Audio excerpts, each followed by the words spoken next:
Dominic Miranda here today bringing you the action alongside me, Tyler Rosen. And Tyler, hasn't gone the way Tiger fans and the Tiger team might have hoped coming into this year, coming in with a 3-game losing streak, hoping to snap that today against Kenyon. What do you see as some overarching themes heading into this game? Well, first off, like you said, it's been a tough, stretch of games here for the Tigers. 0-3 in their past 3 matchups, all very winnable games that you could say the Tigers were in almost the whole way through. It's senior day today. Last chance these seniors will get a chance to play here at Blackstock. But, the Tigers, we've said it all season, really, the offense just hasn't been able to find a rhythm in any game throughout the season. That's going to be key today, is to get on a rhythm early. This Kenyon team comes into the game, like you said, 0-8. They're winless. Same situation as it was last year when the Tigers took on the Lords. So they're going to have to strike early and often and put the pressure on and take some of that pressure off the defense that's really been keeping you in a lot of these games so far this year. But the secondary really needs to step up today and get some work, because after today, you got one more, and that's the important one. But you got to focus on today and make some big plays. Absolutely. There's no doubt about it, Tyler. Looming in the horizon, the infamous Monon Bell Classic game. But we got to get through this week first. The Tigers are 3-5 on the season. As we mentioned, 3-4 in conference play after last Saturday's 20-19 excruciating loss to the Allegheny Gators over in Pennsylvania. A lot of adversity this team has faced this year, not only with the injury of Matt Lavis to begin the season, but a lot of close games they could have won and have been in, leading to this 3-5 record. Kenyon, of course, coming in 0-8, 0-7 in conference, following a 41-0 loss at the hands of Worcester last week. So, of course, the Tigers are favored in this game, but what can they work on? Little things they can work on, and you alluded to the offense, Tyler, but to get a lot of momentum going into that Bell game next week. Well, I think the two biggest, the main focal points for this team going into this game today and then next week has got to be on the offensive side of the ball, that offensive line. They've gotten better, they've progressed as the year's gone on, but the rhythm still hasn't been there consistently for 60 minutes of football. So today, to get some holes open for some running backs, for some quarterback runs, just giving your quarterback time to stay in the pocket and make a strong, accurate throw is going to be huge. And then flipping over to the defensive side of the ball, we've said it a lot this year, but the secondary really needs to come up and make some plays. They've had some opportunities, but then again, they've also been burned quite a few times this season, and the senior leader, Brookshap, is going to have to step up today. He's the guy that a lot of these secondary players are going to look to in times of need. So for him to have a big game would be huge. But of course, the Tigers' rush defense has been outstanding this year. It should be a fun one. Hopefully the Tigers can get back on track, snap a 3-game losing streak, and go into next week's game, with a little confidence about themselves. A very young team, definitely on the offensive side of the ball. The experience just hasn't been there this year, and we've seen it late in games. But hopefully Tigers come out with a win today. Yeah, I think hit the nail right on the head, Tyler, when you alluded to the secondary of this DePauw Tiger football team. It's going to be tested today against a pass-heavy offense in Kenyon. Senior receiver from California, Ian Robertson, having an excellent year, just 44 yards shy of having 1,000 receiving yards this season. So no question, the secondary will be tested. Matt Lavis, for the first time since the injury, is suiting up today, has braced up that knee. We'll see if he gets action today. Rumor has it he may try and go to the Bell game, see if the coaching staff tries to ease him in. It will be great to see him out in the field. But here we go from Greencastle, Indiana, the DePauw Tigers and the Kenyon College Lords. Kenyon will be kicking off from right to left, and off we go. The junior Logan Green will let this one roll out of bounds. A penalty will ensue, and the Tigers will have good field position starting. The Tiger offense will be led by, it looks like, the sophomore Chase Andrews. He's been the one under center to begin these last couple of games. Him and Cam Haynes, of course, going back and forth throughout this season after the injury of senior leader Matt Labus. And they've done a serviceable job, just haven't been able to finish games like you've mentioned, Tyler. So we'll see what Chase has in store this afternoon.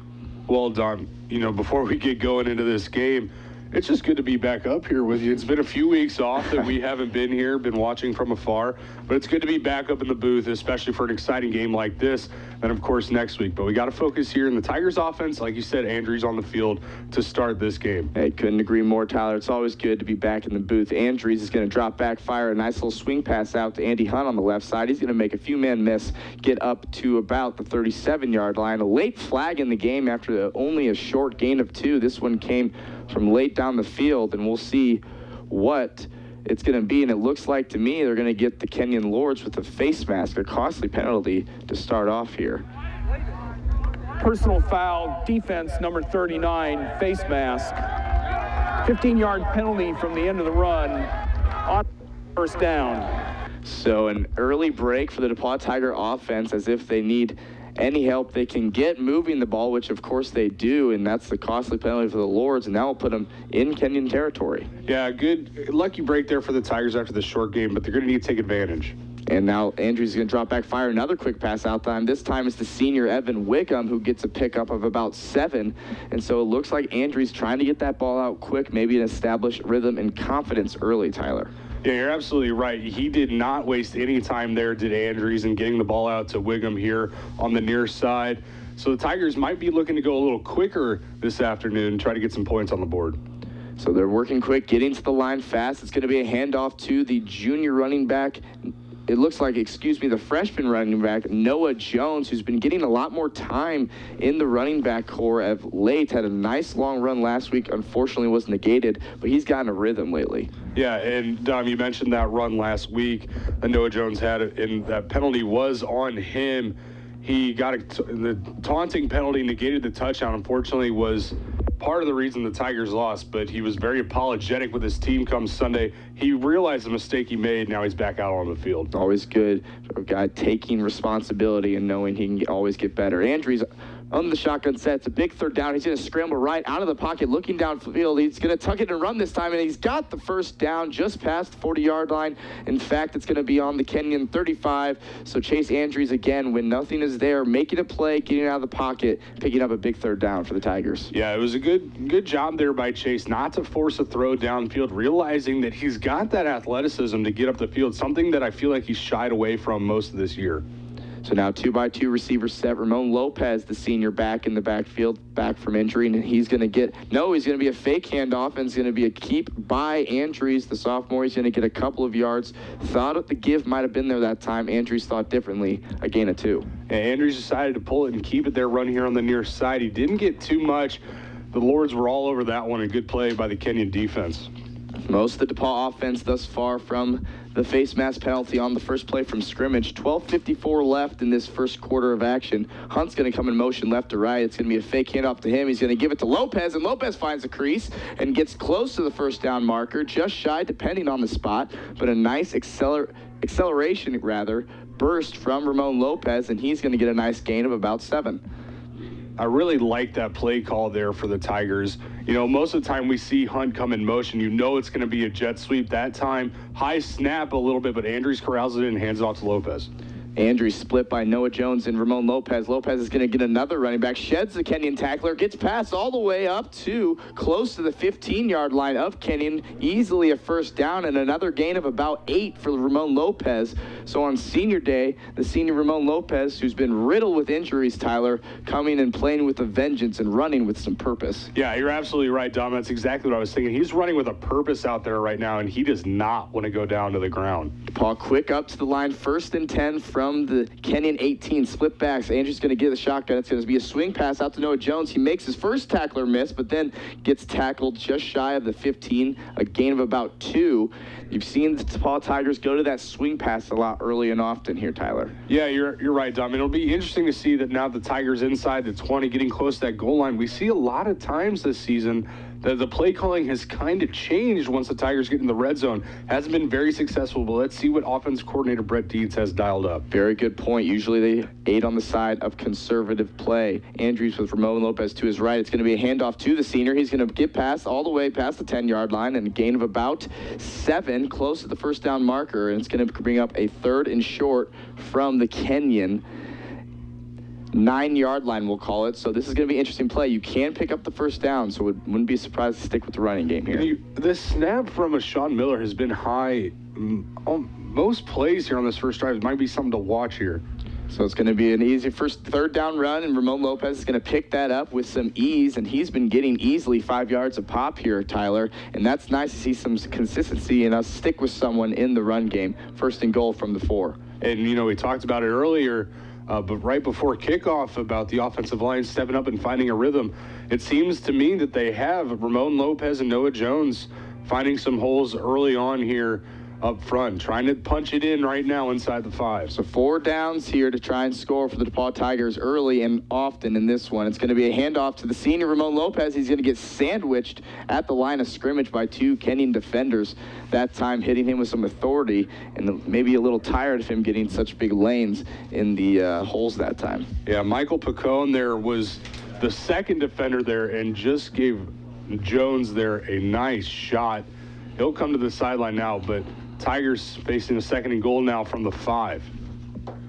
So Andrews is going to be in the shotgun set. Ramon Lopez to his left, Hunt and Wiggum to his right as receivers. Hunt goes in motion. It's going to be a swing pass out to Andy Hunt on the left side. He's going towards the pylon. Stiff arms a man. Is going to be shoved out of bounds at about the 2-yard line. So that's going to bring up an interesting 3rd down and goal here from the 2. They've tried running up the middle, tried those swing passes.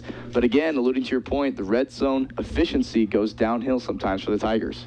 Yeah, that little swing pass out there after the motion there by Hunt, a rough play called there, and it doesn't help that the timing has been thrown off on a lot of these plays by the snap being just a little high for Andrews to corral those in. So 3rd down from the 2. It's going to be a handoff to the running back. No, it's a play-action pass, and Andrews just throws it over his target, Dak Schnese, the big tight end.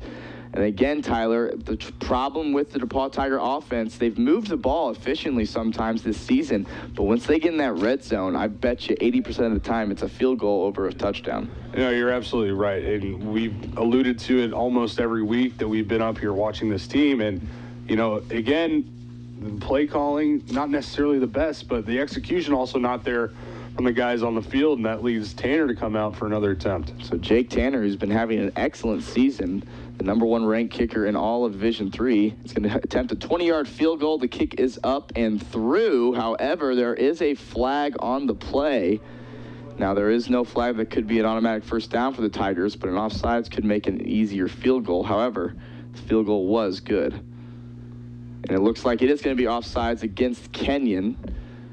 And however, in this situation, I'd probably just take the points, Tyler, and move from there. I don't think this is a penalty that could provide the Tigers with a new set of downs by any stretch. So I think the lead will stand at 3-0 here with 9:30 to go in this first quarter. But what you see on that first drive as we await the official word from the Whitecap?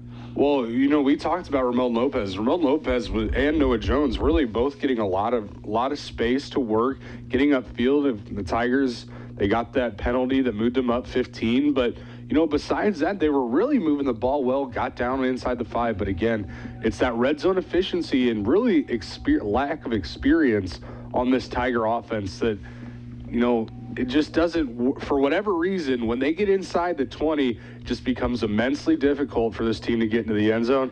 They'll settle for a field goal right now, but they're going to need to get 6 today. So 3-0 advantage for the DePauw Tigers, and you're absolutely right, Tyler. For some reason, there's a disconnect, and this offense cannot finish drives with touchdowns, and that's essential and would have won them some games previously this year. As it stands, 3-0 Tigers with 9:33 to go in this first quarter of action. Dominic Miranda and Tyler Rosen bringing you today's NCAC football matchup between the Tigers and the Kenyon Lords on 91.5 WGRE, your home for Tiger Athletics, as Jake Tanner kicks this one into the end zone for a touchback. So the Kenyon Lords will get a chance to see them on offense for the first time, but more importantly, we'll get a chance, and I think it's more we get the chance to see this DePauw Tiger defense play, and when they're playing at their best, Tyler, it's fun to watch. Yeah, the front 3 and really that front 7 between that linebacking core and defensive line has been something very exciting to watch all season long. Nate Orson making a lot of plays, getting a lot of sacks. Even the reserves coming in and Joe Zonka, they're a lot of fun to watch. So the starting quarterback, Thomas Merkel, for these Kenyon Lords. The running back to his left right now is Rob Meagler. And they're going to have a 2-by-2 set. They usually go tight up front, have a lot of different formations as they have a man in motion right to left. As Merkel gets the snap from the shotgun set, he's going to fire a quick pass out here to his receiver. It's caught just past the 30-yard line, a gain of about 6. That time it was the receiver Angus Soderberg for the Kenyon Lords. Gain of 6, second down. Yeah, Dylan Hyatt there, the sophomore, was just about a step late there. It looked like he wanted to try and jump the route, but he was behind. Ends up with making a tackle 5 yards down the field. Merkel sends a man in motion, 2-by-2 set, second down and 4 from the 31 of Kenyon, going right to left. Across your radio dial, it's going to be a play-action pass as he scrambles. It's going to be a little bit of screen-type action, dropped nonetheless, but it was a little bit of a tight end quick-out screen intended for the receiver Jacob Holdman that time, the big 6'1 freshman tight end. And that'll bring up a big third down here. See if the DePauw Tiger defense can get off the field. Yeah, I think Holdman just may have heard footsteps there from the Tigers linebacker there coming up. Took a shot, couldn't hold on to it. Now the Tigers trying to get off the field at 3rd and 5. So Merkel back there with Meagher to his left. He's going to send Holdman in motion here. Right, and behind that left guard, it's going to be a straight pass. It's going to be a quick out to the sideline, caught, but it may just be short of that first down, depending on the spot, Tyler. But no, they'll give it to him. So some quick passes right now for the Kenyon Lords. That receiver was Daniel Russell on that reception. First down, Lords. Yeah, it looked like a generous spot there, but a good out route there by the Kenyon receiver to know where the sticks are and make it close. And Kenyon converts on the 3rd and 5. So Merkel sends his man in motion again. A lot of motion this time. You see it a lot from the receiver, Justin Bosch. See it now a 2-by-2 receiver set. Drop back pass for Merkel. He scrambles to his left, getting chased by Orson and hurried out of the pocket, causing an inaccurate pass. Almost had his receiver downfield, but Bosch went off his fingertips, and you got to credit Orson for hurrying that throw. Yeah, Nate Orson looked like he came almost untouched through that offensive line. Then chased Merkel here towards the near sideline. Almost caught up to him. Merkel couldn't get the accurate pass there. Falls incomplete. Good play there by the Tigers. Merkel, junior quarterback out of Pennsylvania. 2-by-2 receiver set. 2nd and 10 from the Kenyon 35. As Merkel awaits the snap, shotgun set, drops back to pass. Looking downfield. Nice protection from his pocket. Decides to scramble left this time. Evades a tackler. Still looking downfield and just throws it away. Had some time to throw, but good coverage downfield by the DePauw secondary. And had to scramble out of there and throw it away, bring it up at 3rd down and 10. Yeah, Chandler Nicholson was there with the pressure. And Merkel, smart play by him to just step up and kind of throw it away there as he was getting chased. Nicholson was closing in on him, so good play there by the Tigers on coverage. See if they can get off the field now, bring it up at 3rd and 10. So 3rd and 10, a pass-heavy Kenyon offense, as we mentioned, so they are going to take their time. 8:19 to go here in this first quarter of action. 3rd and 10. See if the DePauw Tigers can get off the field here. The nice defensive stand. Merkel has Meagher to his right, and there's going to be a flag on the play, and we'll see what he has to say here. I'll start offense number 77, 5-yard penalty, 3rd down. So false start, adding insult to injury here for the Kenyon Lords. So a 3rd down and extra long, 3rd down and 15 from their own 30-yard line. And we'll see when they get Ian Robertson involved, the senior receiver from California, having an excellent year this year, just shy of 1,000 yards receiving. See if he's the guy they go to in this 3rd down and long situation. Merkel awaiting the snap with Meagher right to his right. It's receiver on bottom, 2 on top. As he scrambles to his right after the snap, Merkel looking downfield, scrambling right, has time, finds his receiver, but well shy of the first down, even shy of that original line of scrimmage. So it's going to bring up a 4th down, and DePauw Tiger defense doing what they do best. Yeah, you're absolutely right. We saw the pressure there by the defensive line on multiple plays. And really, that secondary, forced a lot of, rush throws and, inaccurate throws by keeping the coverage and making Merkel try and make a play with his feet and extend a play. So the Tigers defense all around coming out hot and see if the offense can get 6 this time.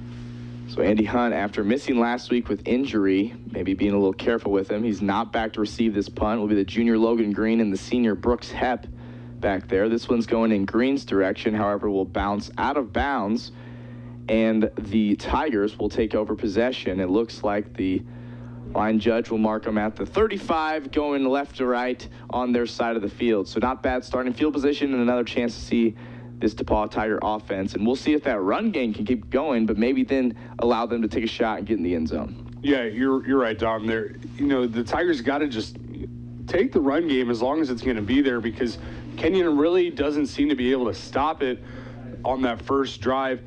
See if they made any adjustments for the Tigers. Run the ball. It'll open up the passing lanes for your receivers like Hunt and Green and Harris to really get downfield, maybe take a shot and see if you can't get a touchdown. 1st and 10 for the Tigers, going left to right from their own 35. Ramon Lopez in the backfield with Andrews. He drops back to pass, is looking for Andy Hunt. And I think that Andrews and Hunt had a timing corner route there that Andrews threw much too soon, as Hunt had a step on the man, but the ball was already on the turf. 2nd and 10. Yeah, Hunt put his hands on his head immediately after that play. Looked like you're right, Don. A little bit of miscommunication between the two. That's going to bring up a 2nd and 10 now for the Tigers.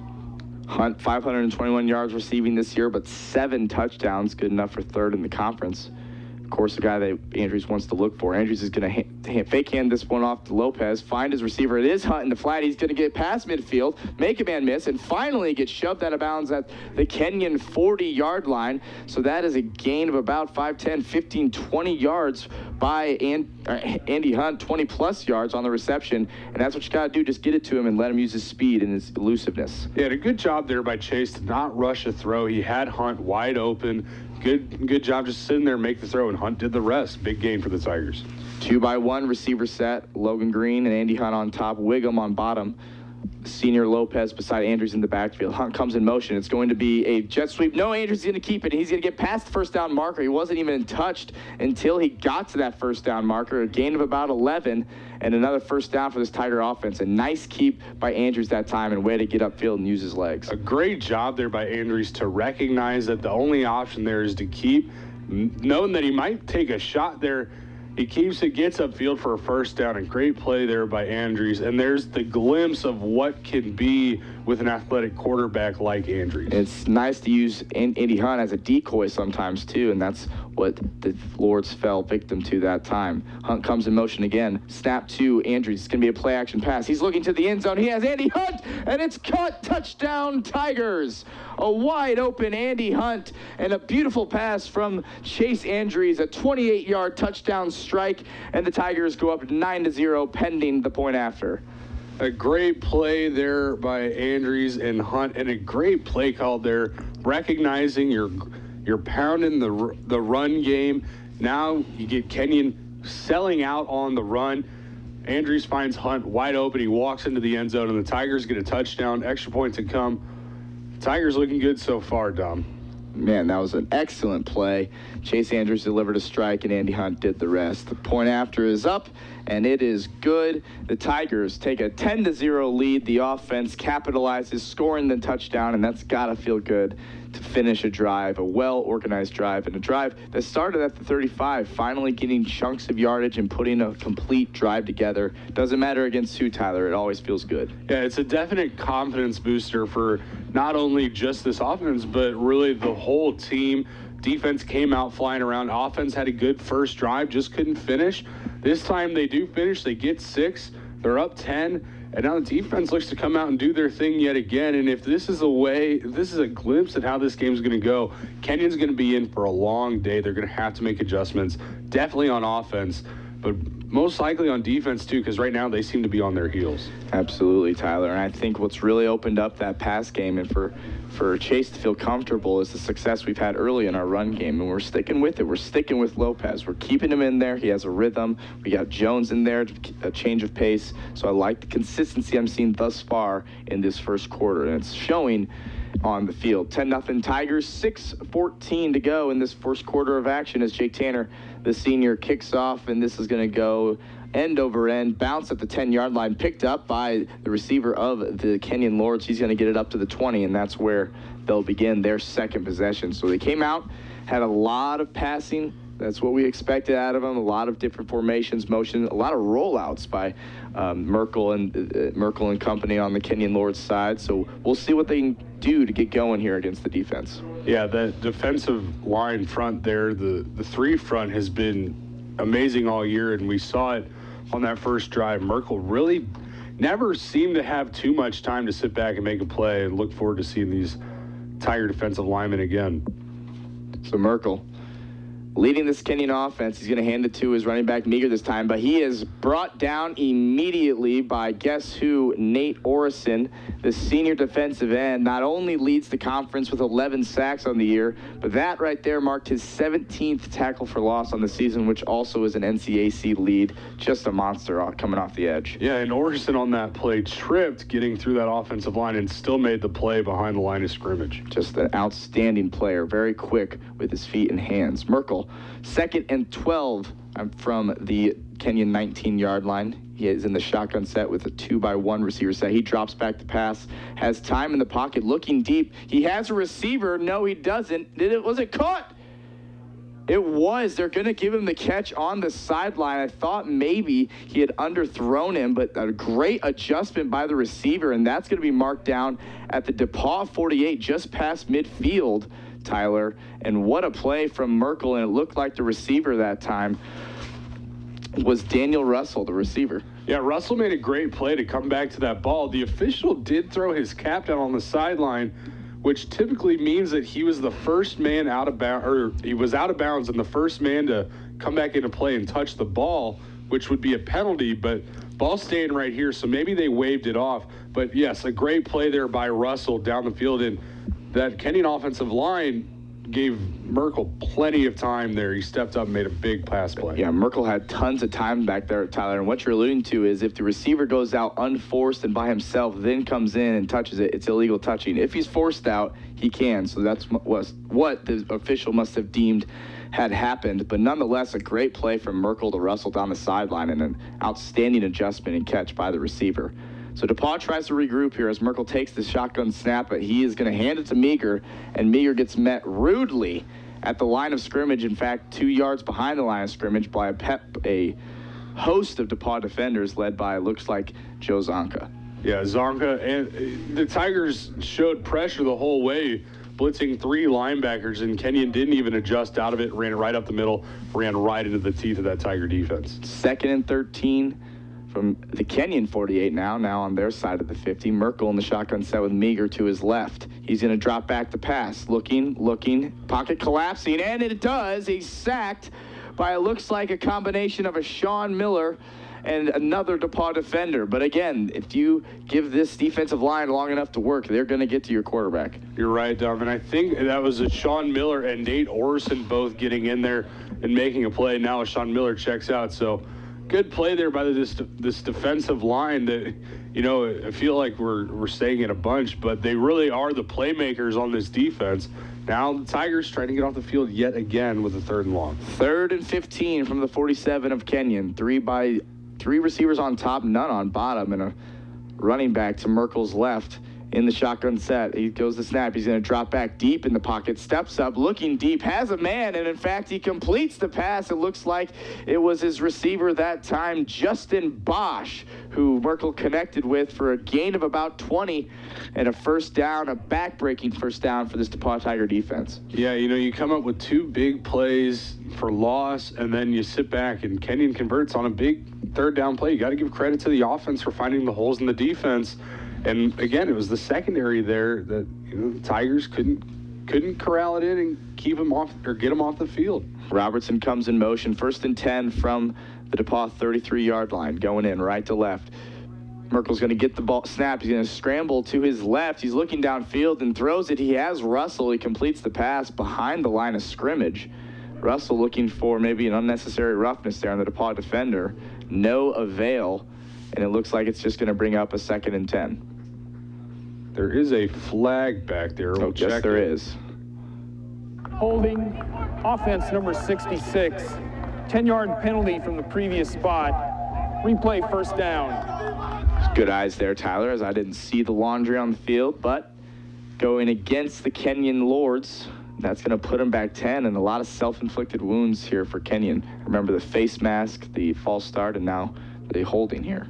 Yeah, after the big first down conversion, now they're essentially right back to where they were on that 3rd and long, and I'm looking for something to do, but this Tiger defense has been pretty stout so far today. 1st and 20 from just over midfield, the 43-yard line of DePauw. Merkel's going to drop back to pass, and when I say drop back, I mean drop back. He steps up in the pocket, scrambling to his right, chased by Krupe and company, but he's going to be chased out of bounds, not touched. And it looks like they may have gained a couple yards. Yep, they'll give him 3 to the DePauw 40, 2nd down and 17. But I tell you what, Tyler, Merkel drops back about 12 yards when he gets back there. My goodness. I was just going to say it might be a 3-yard gain, but he ran for about 20. Dropped back behind or past midfield, and he's already starting 6-7 yards back in the gun. Yeah, I mean, he's got a deep shotgun set as it is, but he likes to drop back. But to each his own, 2nd down and 17. Merkel with Meager to his right, 1-by-1 receivers, one on top and on bottom. There is going to be a flag here, and it is going to be a false start against the Kenyon Lords. Self-inflicted wounds yet again. Start. Offense number 83, 5-yard penalty. And that's a tight end, Tyler, too. That's a guy that's on the ball. He watches the ball. That's kind of unacceptable when your tight ends, receivers, or any skill players are moving, jumping off sides. So 2nd and 22 here from the 45. Since they've moved forward, they've moved backwards twice now. 1-by-1 receivers and Merkel in the shotgun set. Paw defense looms the snap, and it's going to be a handoff to the senior Meager. He's going to get brought down after a gain of 1, but the running game certainly not a strength for this Kenyon offense. No, and especially not up against the front 3 like the Tigers have. You know, this rush defense for the Tigers has been almost unbelievable and outstanding through this whole season. Even some of the better teams in the conference not having a lot of success on the ground. So 3rd down and a mile for the Kenyon Lords. 1:45 to go in this first quarter of action. Merkel with 2 receivers and a tight end. Now Meager goes to his right, awaiting the snap in the shotgun set. He's going to get it, drop back about 3 yards. Looking up, fires deep, and it is overthrown. Really good underneath defense by Good, and Brooks Hepp had the coverage over top. Tough window, but a nice attempt by the QB Merkel, incomplete, bringing up a 4th down. So after the big gain, Tyler, a way to not bend but not break, essentially. Yeah, which has pretty much been the MO for this defense most of the year. But Brooks Hepp there, good job there on staying with the tight coverage on that big 3rd down play. He's been beat a couple times today on some big 3rd downs, but good to see him come up and make a play and get the Tigers defense out off the field and get the offense back in a position to score some more points. So on to punt for the Kenyon Lords, Grayson Lawrence, the 5'10 freshman, and he's going to boot this one away. It's going to bounce just shy of the 15 and roll out just about there, and I think the Tigers will take possession at their own 15-yard line. So again, good defense. This is a team who is pass first.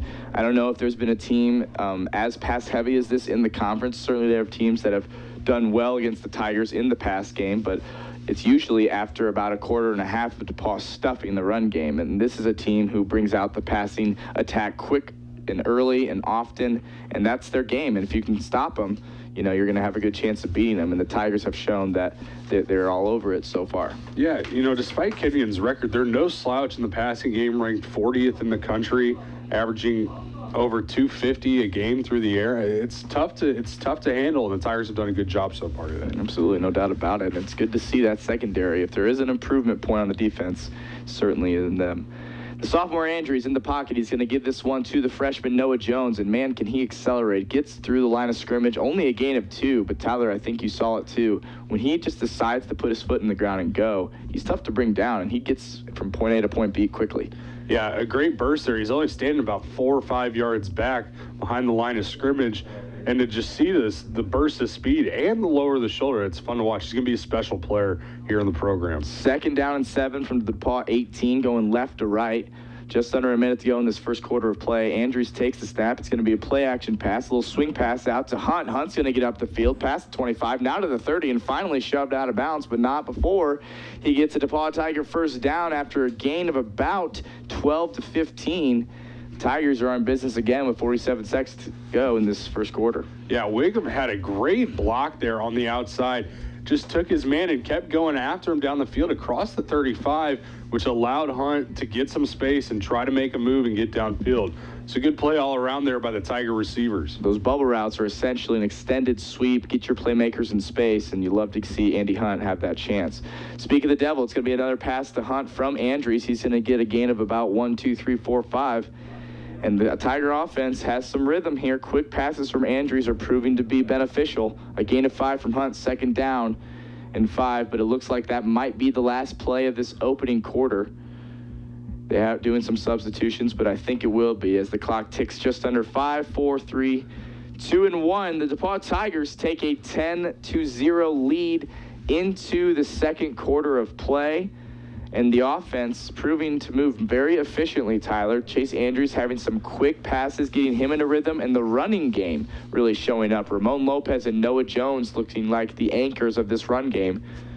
What do you see so far? Well, we talked about it on both sides of the ball. If there were two areas to improve, it was offensive line play, and then, of course, in the secondary. Secondary stepped up, made some good plays, getting off the field, tight coverage. This offensive line has improved too. They seem it. Granted, Kenyon is an 0-8 team, but you're going to take the improvement where you can get it. And we see it with the amount of time that Andrews has had so far today, the holes and space that receivers and running backs have had to work with.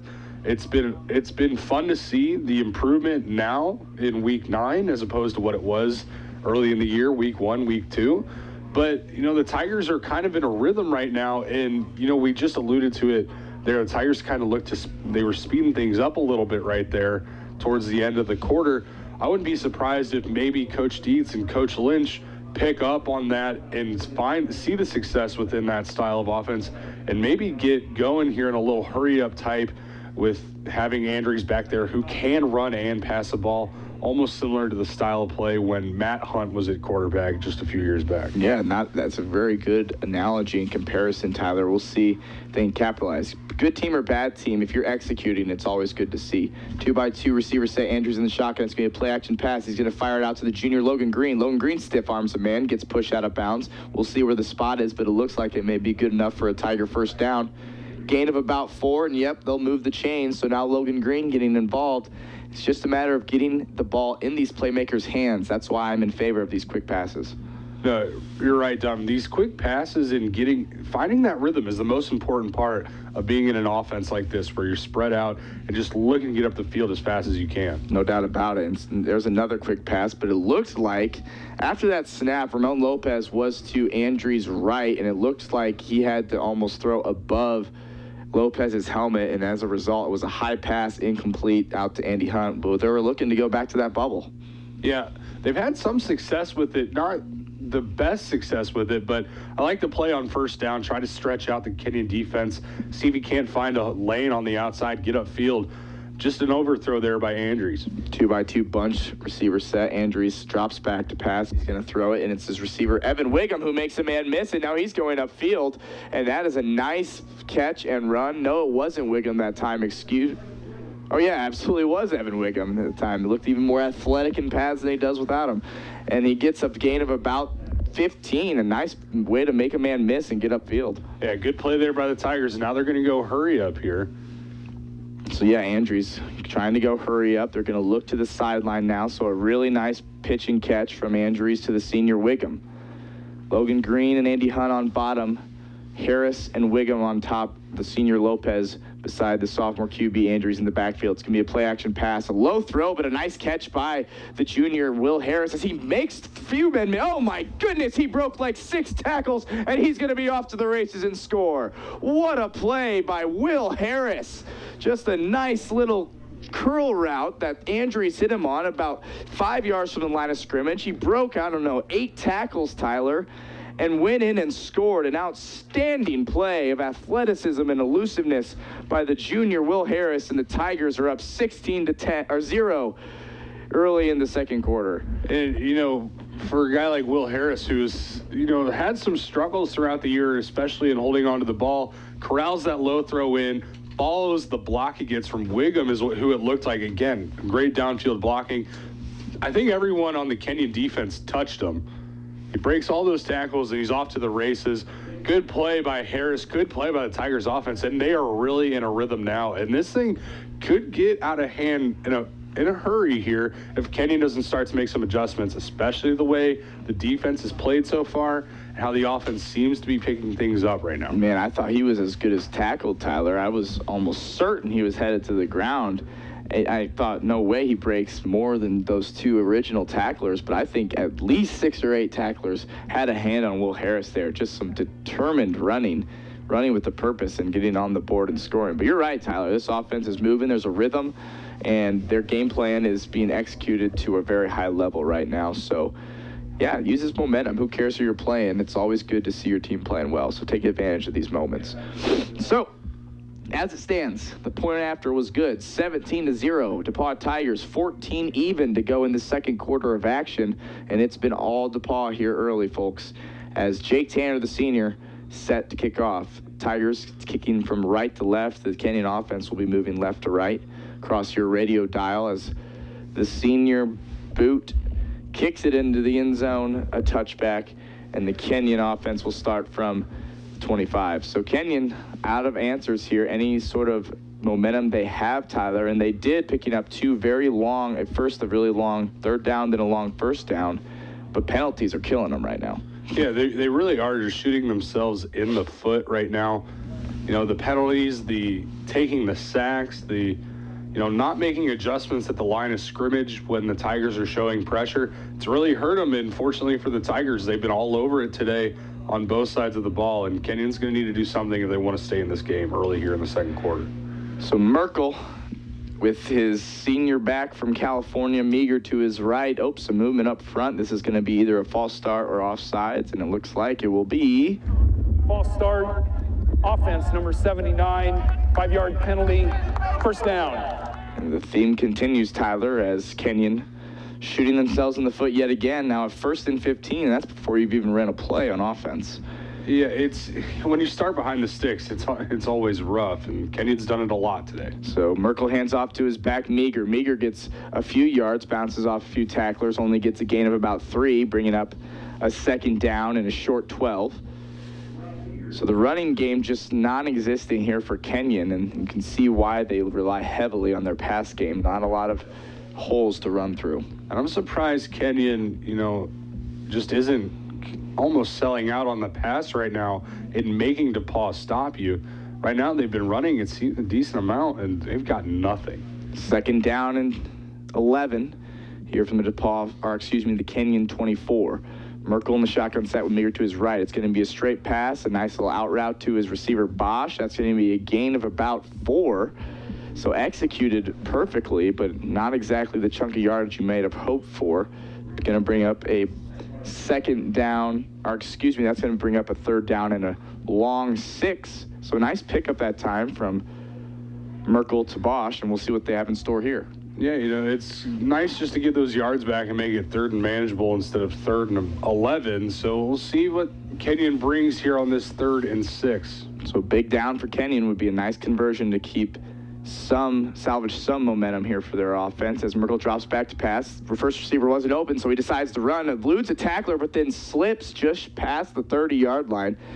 He's trying to make a cut in the ground, trying to get that first down, but was just short, and that's going to bring up a 4th down. So a nice job from the DePauw Tiger defense. You saw Merkel try to go his first receiver, wasn't open, and that's credit to the secondary of DePauw. Yeah, that was really a coverage play there. Merkel forced to run and try to get it on his feet. And really, if he makes that cut, he would have made it real close to that first down marker.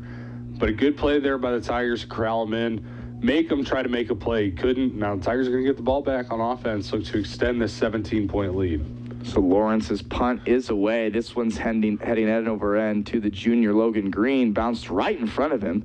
Probably should have tried to get out of the way a little more, but nevertheless didn't touch him, and DePauw will regain possession at their own 33-yard line going right to left. So it's interesting, Tyler, we talked about the secondary and how they need to play well coming into this game, and we've seen Merkel get actually a lot of time in the pocket in some of the plays, but still not find receivers open and still having to scramble and make plays with his legs. So no matter who you're playing, when you have to cover for that long, it's impressive. And I think the secondary has done a better job of staying on their men and not having very many openings in the open field. Yeah, a big credit to the secondary who's been, responsible for a lot of the success so far today. See if they can keep it up throughout the game.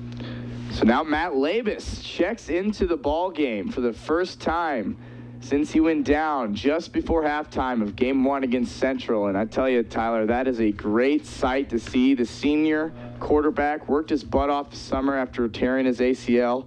Unfortunately, tore it again. But Matt's surgery isn't scheduled until December. He's braced up. He's been practicing a few weeks, and he's ready to go. After the run from, it looked like Tanner Cleveland that time, who's in the game also. It's going to be 2nd and 5, but it's good to see Matt back out there leading the charge. It's going to be shotgun set. It's going to be another handoff to the junior Cleveland. Cleveland gets up past the original line of scrimmage, and gets to the DePauw 40. It's going to be 3rd down and 4. But Tyler, great to see Matt Labus back out there. Matt is such a great person on and off the field. For him to go down once was heartbreaking. To see him go down twice was just cruel. And now to see him back out on the field and work as hard as he did to get here, it's great. And it's good to see him back out in a uniform and on the field. 2-by-2 receiver set. Labus drops back to pass. Looks for his intended receiver, which was the sophomore Ethan Hudson. Pass was too low, and the Tigers are going to go 3 and out that time. So 3-play series for Matt Labus, couple handoffs, a slant pass, but nonetheless, good to see him back out there leading the charge. 4th down now, but that was a little, interruption in the rhythm DePauw was having, and I would love to see Matt play. We know that he's going to play a significant portion in the Bell game next week. Everything goes well. But at that point in time, Tyler, it felt like the offense was in a pretty great rhythm. No, you're right there, Dom. As great as it is to see Matt back out on the field, like you said, is that punt barely gets away from Johnson. As good as it is to see him out there playing again and be somewhat healthy and, mobile, the Tigers offense found, a pace and a rhythm that was comfortable that they had been searching for 9 weeks now. And, throw a wrench in the system, kind of why fix what's not broken? A questionable decision, but it's good to see Matt back out there. Hopefully it doesn't affect the Tiger offense too much. Defense back out on the field. Maybe Andrews comes out with a little bit more rest. Not that he needs it, but, interesting decision, but good to see Matt back out there. 17-0 Tigers with 10:43 to go in this second quarter, and it's going to be another false start to start this possession. Tyler, I think after we listen here. Offense number 6, 5-yard penalty, 1st down. I think that's about 3 possessions in a row here. The Kenyon Lords have began 1st and 15 for no apparent reason other than a lack of focus. Yeah, and a few of these have been on receivers and tight ends, which has been something else too, which you don't see very often. They're looking at the ball the whole time. Absolutely. Merkel gets the snap from the shotgun set, going to fire out a quick little curl route. I think it's going to be his favorite receiver, Ian Robertson. In fact, it is. That's the first catch we've seen Robertson have today. Like I said, just 44 yards shy of 1,000 receiving yards this season, so he's been a prime target for Merkel back there this year for the Lords. Gain of 4, 2nd and 6. So the Tigers now, it's a good play there out to Robertson, but, it's still almost a 8-9 yard gain. So really putting yourself in a tough spot after the penalty. So Merkel back in that deep shotgun set, 2nd down and 6. He's going to drop back, pump fakes, but he's going to get swallowed up in the backfield. And this time it looks like it's the DePauw defender. I believe that may have been number 67, Noah Boyd. Noah Boyd, the sophomore. We haven't heard his name called all year long, which had us scrambling, but nevertheless, a heck of a play up front. Speaks to the depth of this defensive line, and he got swallowed up in that backfield. Yeah, good play. Really watching that play, every defensive lineman was either through the offensive line or getting held by an offensive lineman. As there was a flag on the play, it was declined. But yeah, Noah Boyd would just happen to be the benefactor of that one. Great play to get to Merkel. So 3rd down and 15 for the Kenyon Lords, going left to right. Robertson comes in motion. This will be another big player for the DePauw Tigers. Been all DePauw this afternoon on both sides of the ball. 2-by-2 receiver set. Meager to Merkel's right in the backfield. He's going to drop back to pass. Has a little time in the pocket. Decides to step up and run, and is eventually brought down right at the line of scrimmage. And that looked that time like Nate Orison again, who is making plays on that defensive line. Now, Merkel has some time, but when he doesn't see his first few receivers open, kind of tends to tuck in and run. And the defensive line does a great job of working down that line of scrimmage as well, not always focusing on where the quarterback was, but where he is. So a great play by Orison and company. Yeah, Merkel just doesn't seem comfortable when there's any type of pressure, when his receivers aren't open. He tucks it very quickly, and he hasn't gotten much. So Logan Green back to receive this punt. He's coming up to catch it. He fair catches it, and I think that's going to be marked just shy, if not right on midfield. In fact, it is. So from midfield, the DePauw Tigers will come and try to really put an exclamation point on this first half. 8:53 to go. The Tigers are up 17-0.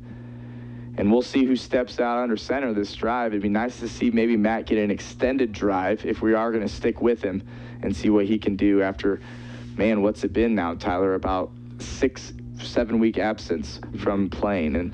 And Matt Labus, number 22, will step back out on the field. So we'll see what we can get from him. Hey, you're right. I think a lot of people are collectively holding their breaths every time that, Matt comes out on the field. But let's see if he can't get a drive going here. It's going to be a play-action pass. Labus drops back to pass, evades a tackler, looking downfield, throws it, and it's overthrown out of bounds. Incomplete, but Matt evaded a tackler, thought he had a guy, maybe if he had some more time. DePauw, that was the play they ran on the touchdown to Andy earlier in the game, so maybe Kenyon figured it out. So 2nd and 10 after the incompletion. Good job there by Labus to at least escape a sack. He almost got it stripped when he went back to throw. Ball's incomplete, not the worst thing in the world, better than taking a sack. So 1-by-1 receiver set, Cleveland to Labus's left. It's going to be a handoff to the junior Cleveland, and he is hit immediately as he touches that football, brought down by the freshman linebacker, Justice Brown.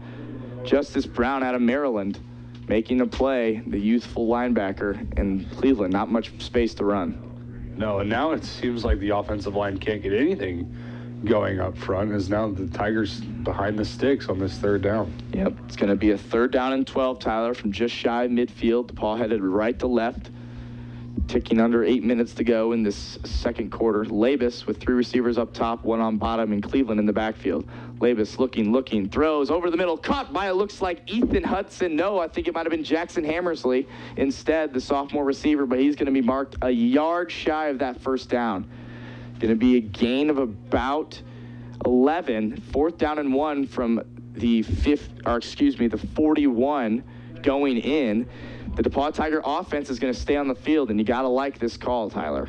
Yeah, Lynch, Coach Bill Lynch, he's got confidence in his offense right now, and something that maybe a lot of people don't have in the offense. Let's see if they can't convert here. Going to be a handoff to the senior DeMarco Henry. Puts his shoulder down, and he looks like he is past the 40-yard line, and that's good enough for a Tiger 1st down. So they keep this offense on the field and keep that rhythm going, and that's demoralizing if you're the Kenyon defense. You had them 3rd and long, a good play by Labus to Jackson Hammersley, the connection, and a 4th down conversion. So great way to stay on the field. Yeah, Tigers catch a nice play there. Just a simple run right up the middle with Henry to get a 4th and 1. 2-by-2 receiver set. Labus in the shotgun. It's going to be a fake handoff to Cleveland. He's going to throw out there. It was intended for Jackson Hammersley, but again, overthrown. And you got to see Matt Labus get back into game rhythm. You can never simulate a game speed in practice, although he has been practicing a few weeks now. And just got to work those kinks out. And you got to think that's why they wanted him some reps here before the Bell game. And it's nice not to see Labus try and stretch plays out too much. There he could have kept rolling out and trying to get it downfield. Instead, he throws it away. Smart play there not to force anything, possibly a turnover, whatever it might be. 2-by-2 receivers, Cleveland and Labus in the backfield. It's going to be a drop back pass. Labus is looking downfield, sees a man over the middle. It's Hammersley. Hammersley catches it. He gets past the 15. The 10, he has a blocker, goes for the tie-on. Touchdown! Touchdown, Tigers! The connection from Matt Labus to Jackson Hammersley, a 40-yard touchdown strike. And the Tigers are up 23-0. All DePauw today, folks. And how about Matt Labus? The first touchdown since the one to Andy Hunt to begin this season. Gets Jackson Hammersley across the middle. A great sight to see. A heck of a play. Welcome back, Matt Labus. You know, it's great to see. You know, you kind of get goosebumps. Your hair stand up a little bit seeing him back out onto the field. Then to see him, you know, make some of these plays that finds Hammersley across the middle. He had Piccioni wide open here on a short route.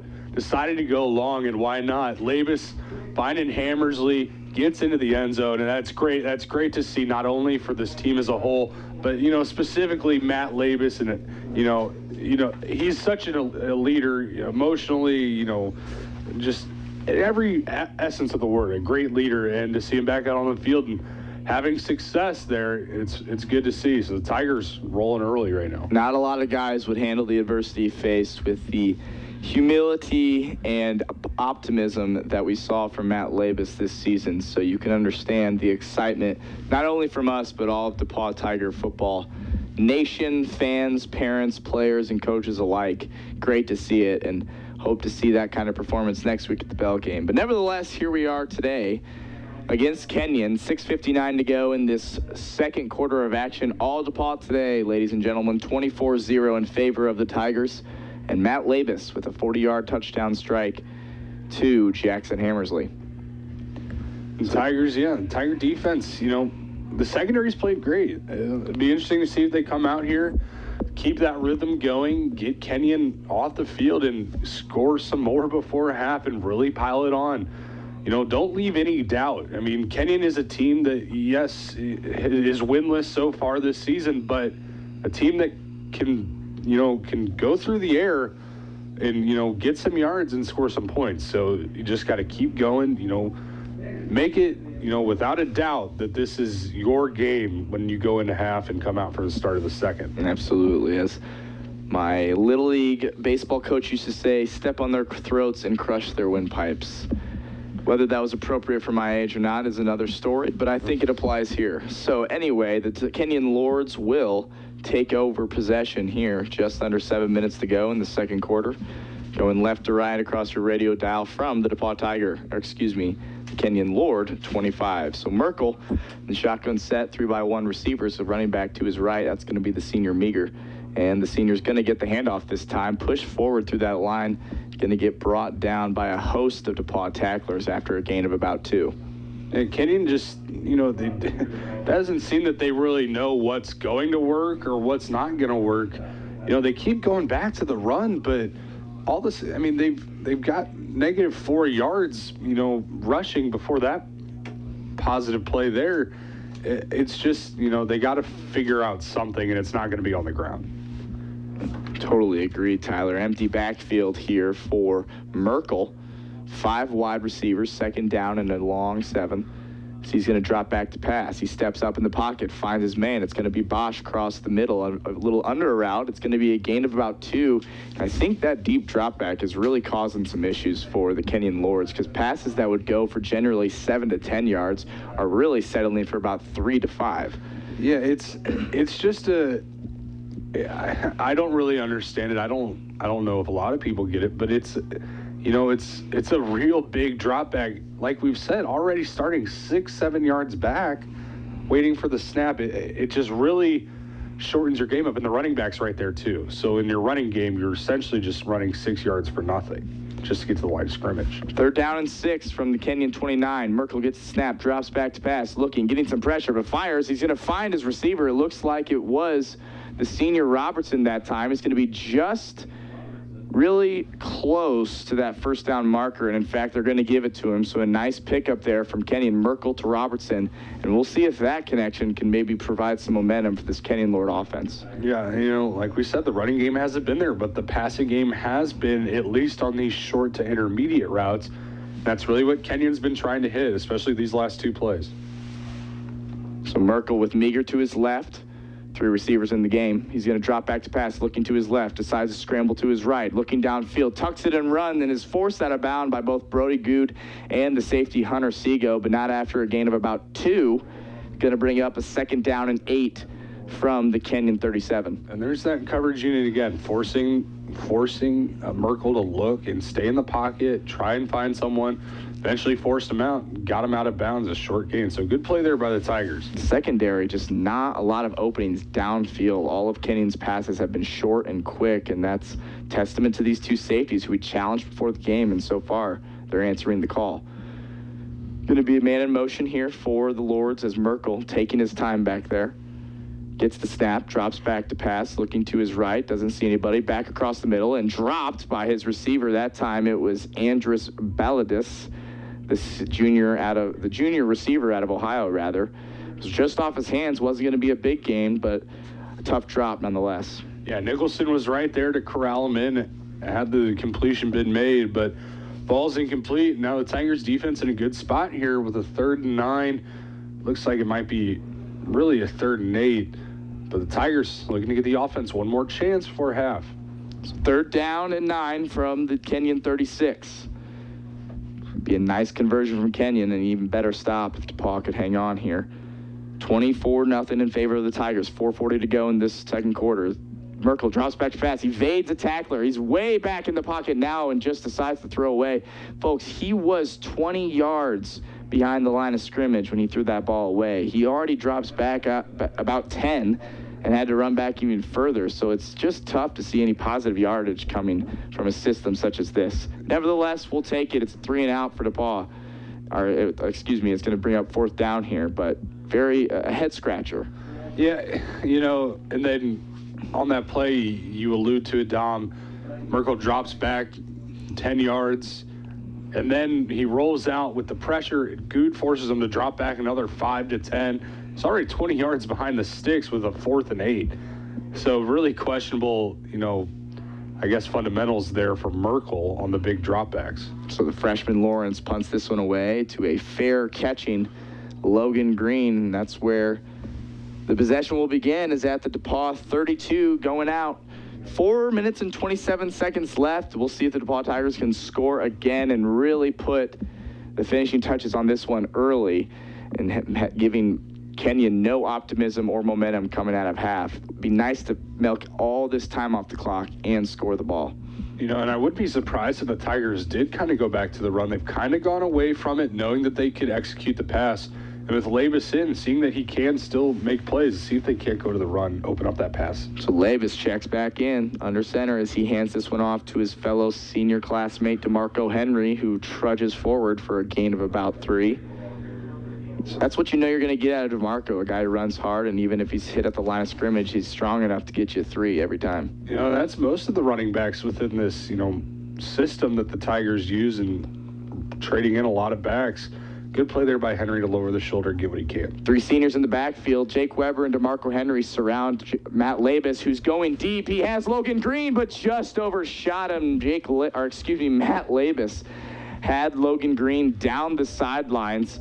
Logan Green had a step on the defender that time, but Labus got a little excited and overthrew him by just about 5 yards. But hey, arm strength is still there, Tyler. I was just going to say, Dom, the arm strength has not gone away since his time off. Unfortunately, just couldn't hit Green in stride. Now the Tigers facing a 3rd and long. 3-by-1 receiver set. Jake Weber in the backfield beside Matt Labus. It's going to be a little bit of a screen pass here out to Jackson Hammersley. Hammersley makes a few men miss, gets close to that 1st down marker, and I think that they're going to give it to him. Yes, they are. And Jackson Hammersley, the sophomore receiver, making some plays here after the 40-yard touchdown strike for Matt Labus. He's had a couple of nice catches, picking up good conversions. That's a good play call there for the Tigers.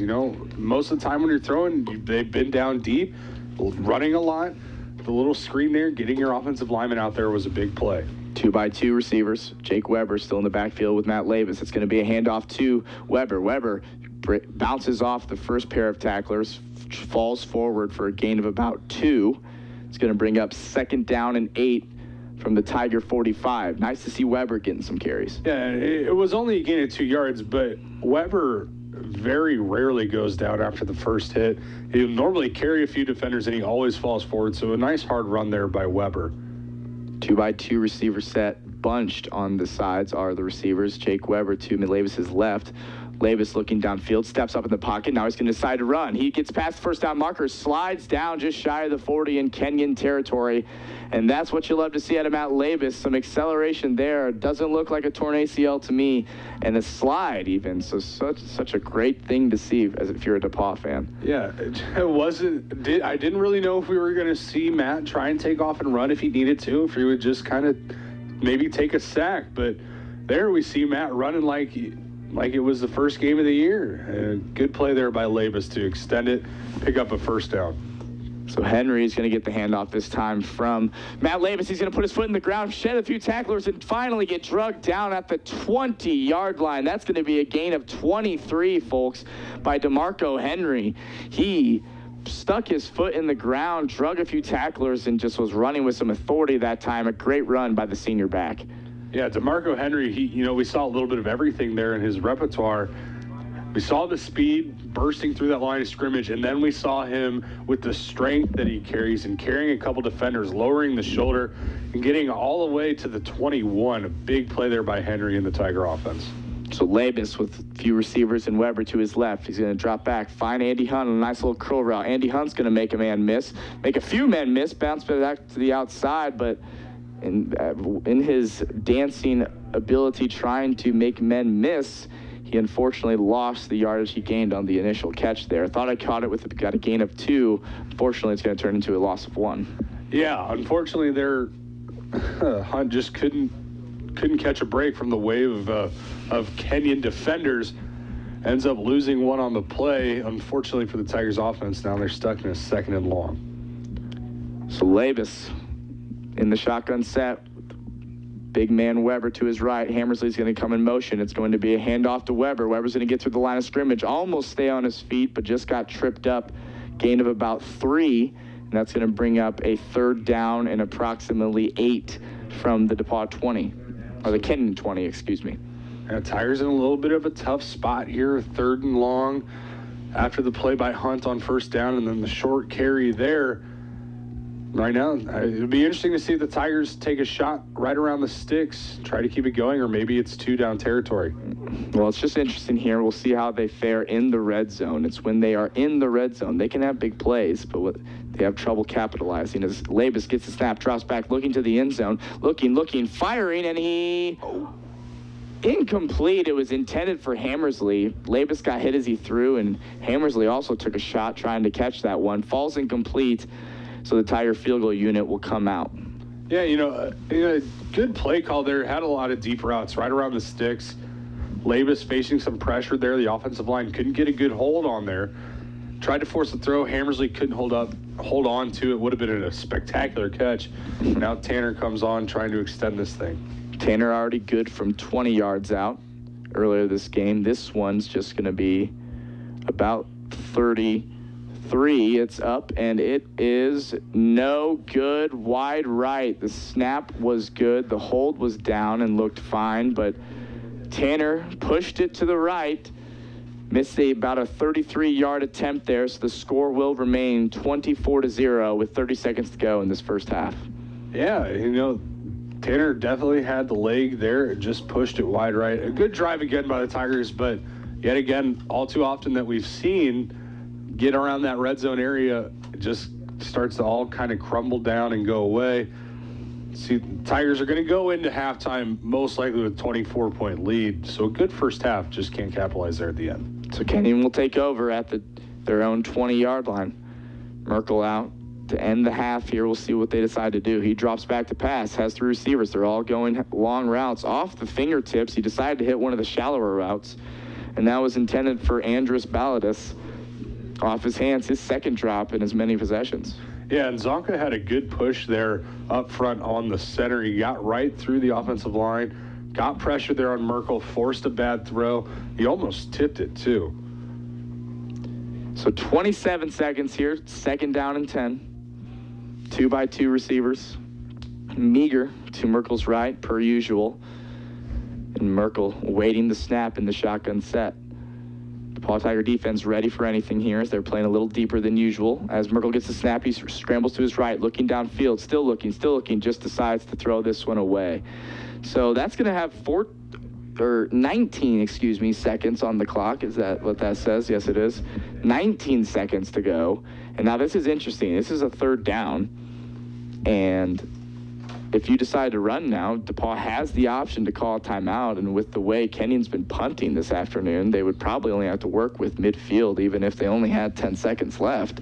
So a little questioning for the passes on the first two downs. Maybe just like take the 24 deficit into halftime if you're Kenyon. I was surprised that Merkel didn't just take a knee at the start of this drive. Yeah, that's what I was expecting as well, Tyler. So nonetheless, a 2-by-2 set, and Merkel's going to drop back to pass again. He's going to scramble to his right, has a few receivers. He's going to hit his big tight end, and he's going to get brought down inbounds, and I think that's going to bring us to the end of the quarter. I don't think Lynch is going to get greedy in this situation, and no, he is not. As the time ticks off for this first half of action, Tyler, and it was a very good one. 24-0.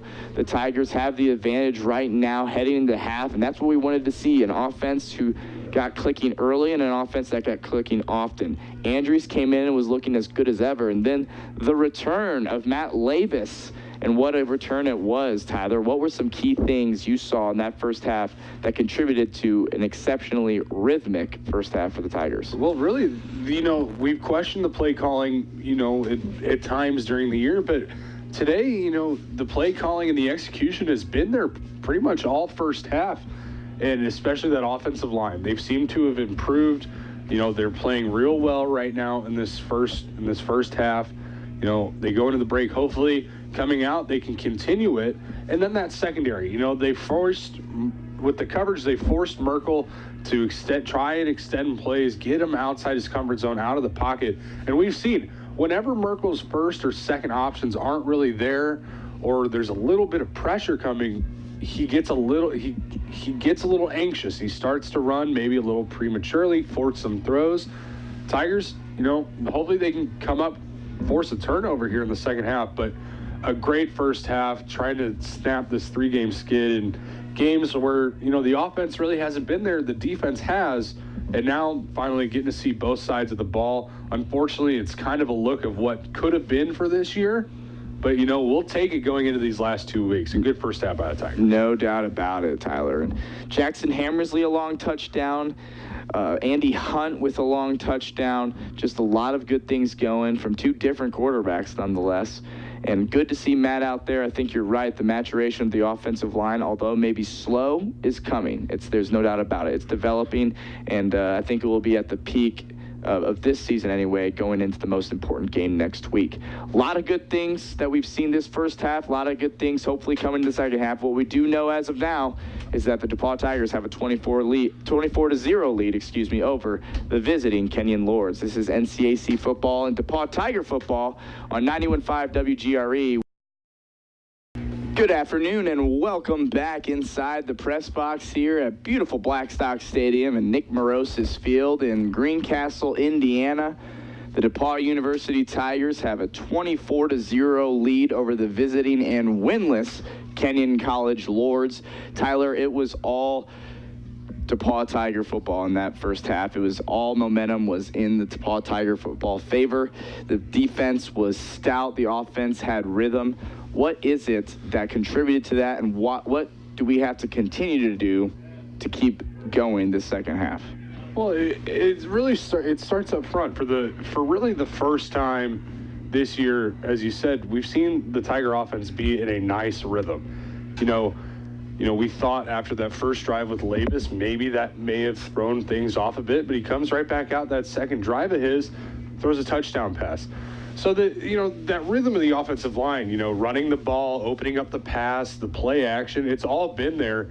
And then on defense, we say it every week, it's that front three and that front seven with the linebackers thrown in the mix, the way they blitz, the way they go about their keys and reads, they've played outstanding. But the surprise on that defense has been the secondary. The secondary's done a great job of containing receivers and forcing Merkel to extend plays and try and force a throw, make something happen, and most of the times he can't. He decides to throw it away.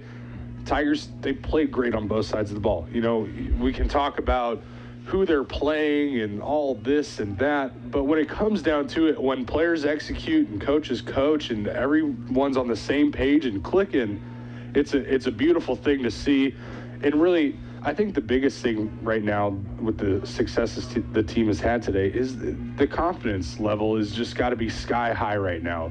You know, seeing your offense move and score touchdowns, then seeing your defense get off the field in a lot of these like passing situations where, you know, 3-4 weeks ago, maybe they don't. Maybe they give up a first down and extend a drive and then give up 3 or even 6 points.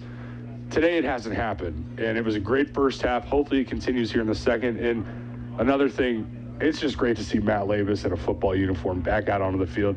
You know, we both know him. You are great friends with him. We are all good friends with Matt, and he's a great person, great leader on the field, and I know this team and Tiger fans all around are very excited to see him get back out on the field today. Certainly no doubt about it, Tyler. I mean, Matt's worked his butt off. We've all seen it, and he's handled the situation with such a maturity level that I think speaks volumes. Even if he does not speak, his actions certainly do.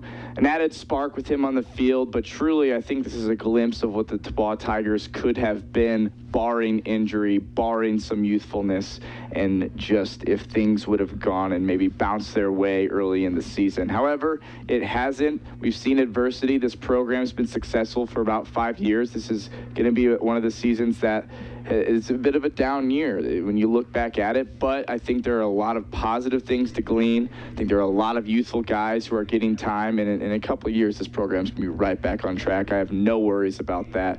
As far as today goes, Tyler, I think DePauw's looking great. I think you hit on all the right things, and I think we just got to see a complete football game put together here. Yeah, and you're right. The state of the program is not in disarray. It's 1 year where you're youthful, and unfortunately that injury to Labus doesn't help. But, you know, the Tigers are in a good spot and ready to get the second half going. So the Tigers will kick off from right to left to start off this second half of play. And the Kenyon returner will just let it roll in the end zone and then fall on it.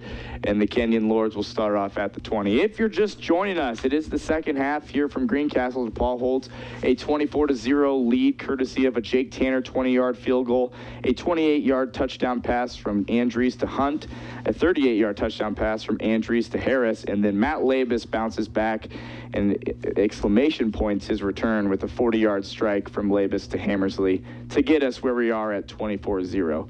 So the offense been clicking touchdowns on 3 of their last 4 scoring possessions, and that's something you want to see. But the defense will start out here as Kenyon and Merkel will begin at the DePauw or their own 25, going left to right. Merkel awaiting the snap and the shotgun set. He's going to hand off to the senior Meager. Meager's going to try and turn the corner, but have no luck and get tackled by, it looks like, Brody Good and company. Second down and 9. Yeah, the Lords went into the half with just 1 yard rushing. And, you know, funny to see them start here with a run. And they've had some success through the air. So to see them continuously go back to this run game has been kind of surprising so far. No, I would absolutely agree with that sentiment, Tyler.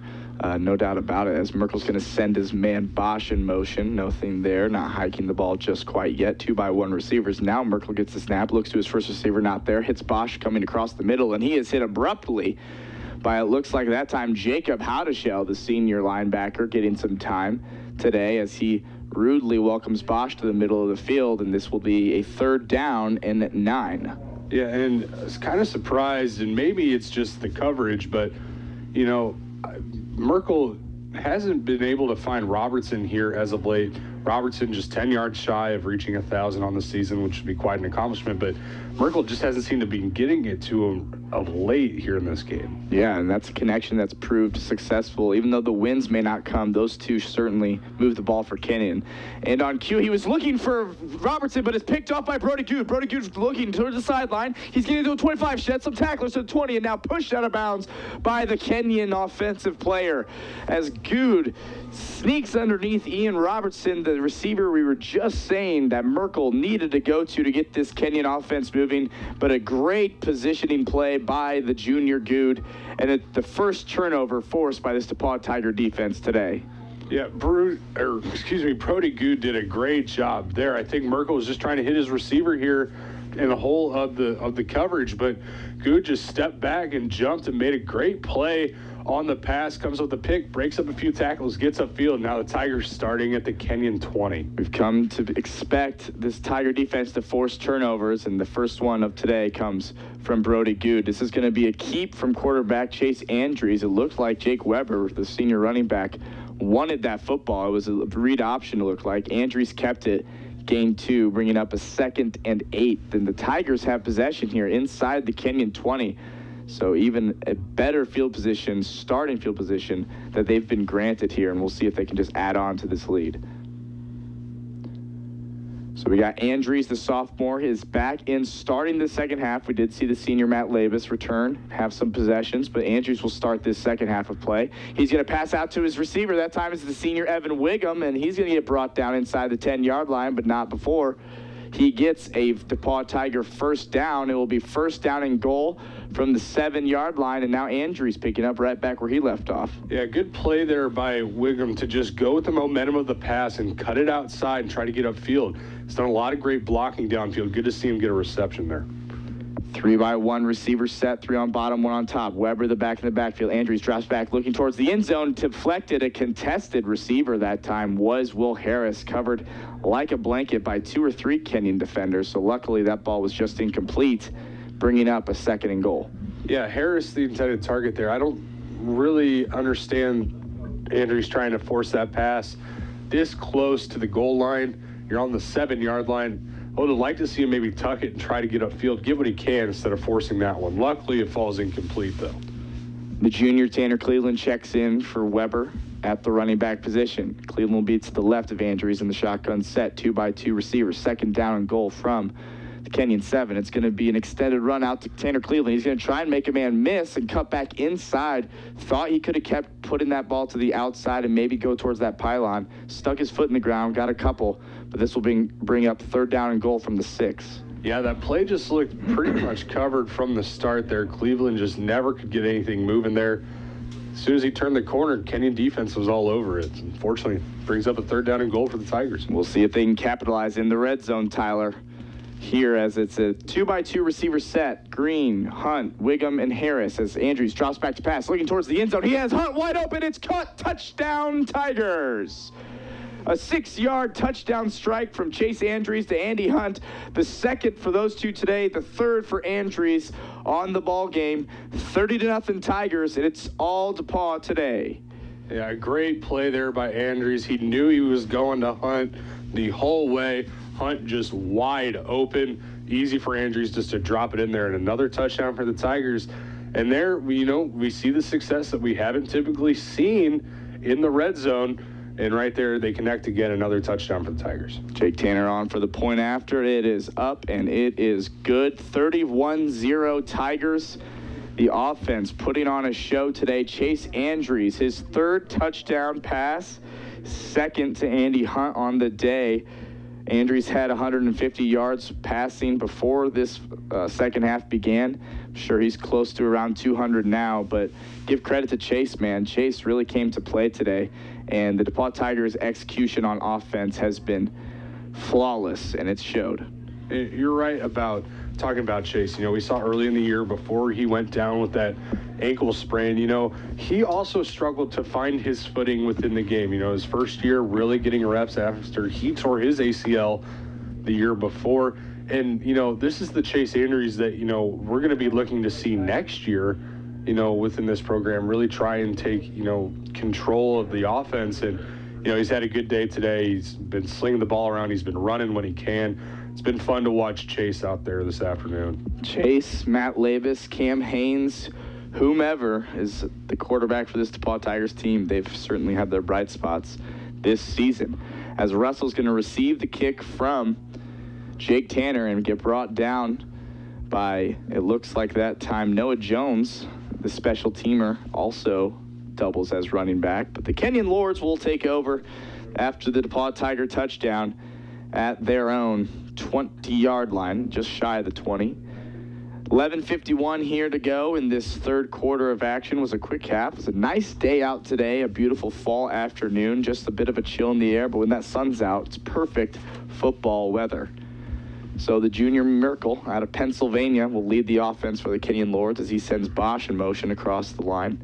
He's waiting for the snap, fake handoff. He's dropping back. He's going to scramble to his left, looking downfield. He's going to tuck it in and run and get forced out of bounds by Hunter Seago. And I tell you what, Hunter Seago, he can close. We see him around the line of scrimmage a lot of time on run plays, and I think that speaks to just how fast he can close there. A gain of 1, bringing up 2nd and 9. Yeah, Seago there with the really nice closing speed. The former punter transitioned over to safety. Good play there to force Merkel out right around that line of scrimmage, a short gain of 1. 2-by-1 receiver set, Meager to Merkel's left in the backfield. 2nd down and 9 from the Kenyon 19, tripping under 11:20 to go here in the third. It's going to be a handoff to the senior back. He finally gets some daylight to run, but only gets about 4 yards en route to going out of bounds, being pushed out of bounds by Hunter Seago and Jacob Hadashell of the DePauw Tiger defense. That'll bring up a 3rd down and a long 5 here. And I tell you, if Kenyon doesn't start converting some 3rd downs, Tyler, it's going to be a really long second half. Yeah, this Kenyon team just really hasn't seemed to make too many adjustments. They're still, they're going with the intermediate routes, not looking to go long, still running a decent amount. They've had almost no success there. It's just, it's interesting. So Merkel waiting the snap. He's got 2 receivers to his left, 1 to his right. He's going to look. He's going to find Ian Robertson across the middle, but there was a flag beforehand, and I think we know where this is going. Start. Offense number 82. 5-yard penalty. 3rd down. Not only another false start, Tyler, but another false start from a skill player. And you and I just simply can't really understand how that seems to be an issue when those players are looking at the ball and awaiting the snap. So really costly penalties have been consistent throughout the game for Kenyon. Shooting themselves in the foot against an already talented DePauw team is not going to bode well for you and produce success. So 3rd down and 10 from their own 18, 10-15 to go here as Merkel tries to get something going for this Kenyon College offense. Orson coming off the edge. Merkel looking down to pass, finds his receiver over the middle, but it's dropped. That time, Merkel was looking for his tight end, Jacob Holdman, the junior. But Holdman dropped, and that's about 4 or 5 drops we've seen from these skill players. 4th down, and the punting unit comes on. Yeah, again, Nate Orson just getting pressure, forcing Merkel to make a play. And, it wouldn't have been a 1st down if completed. It would have been about a 5-6 yard gain. So that Tiger, I'm just very genuinely surprised at how well they're playing today based on what we've seen from the secondary, throughout the season. Good play there. They're right on it. Now they get the ball back.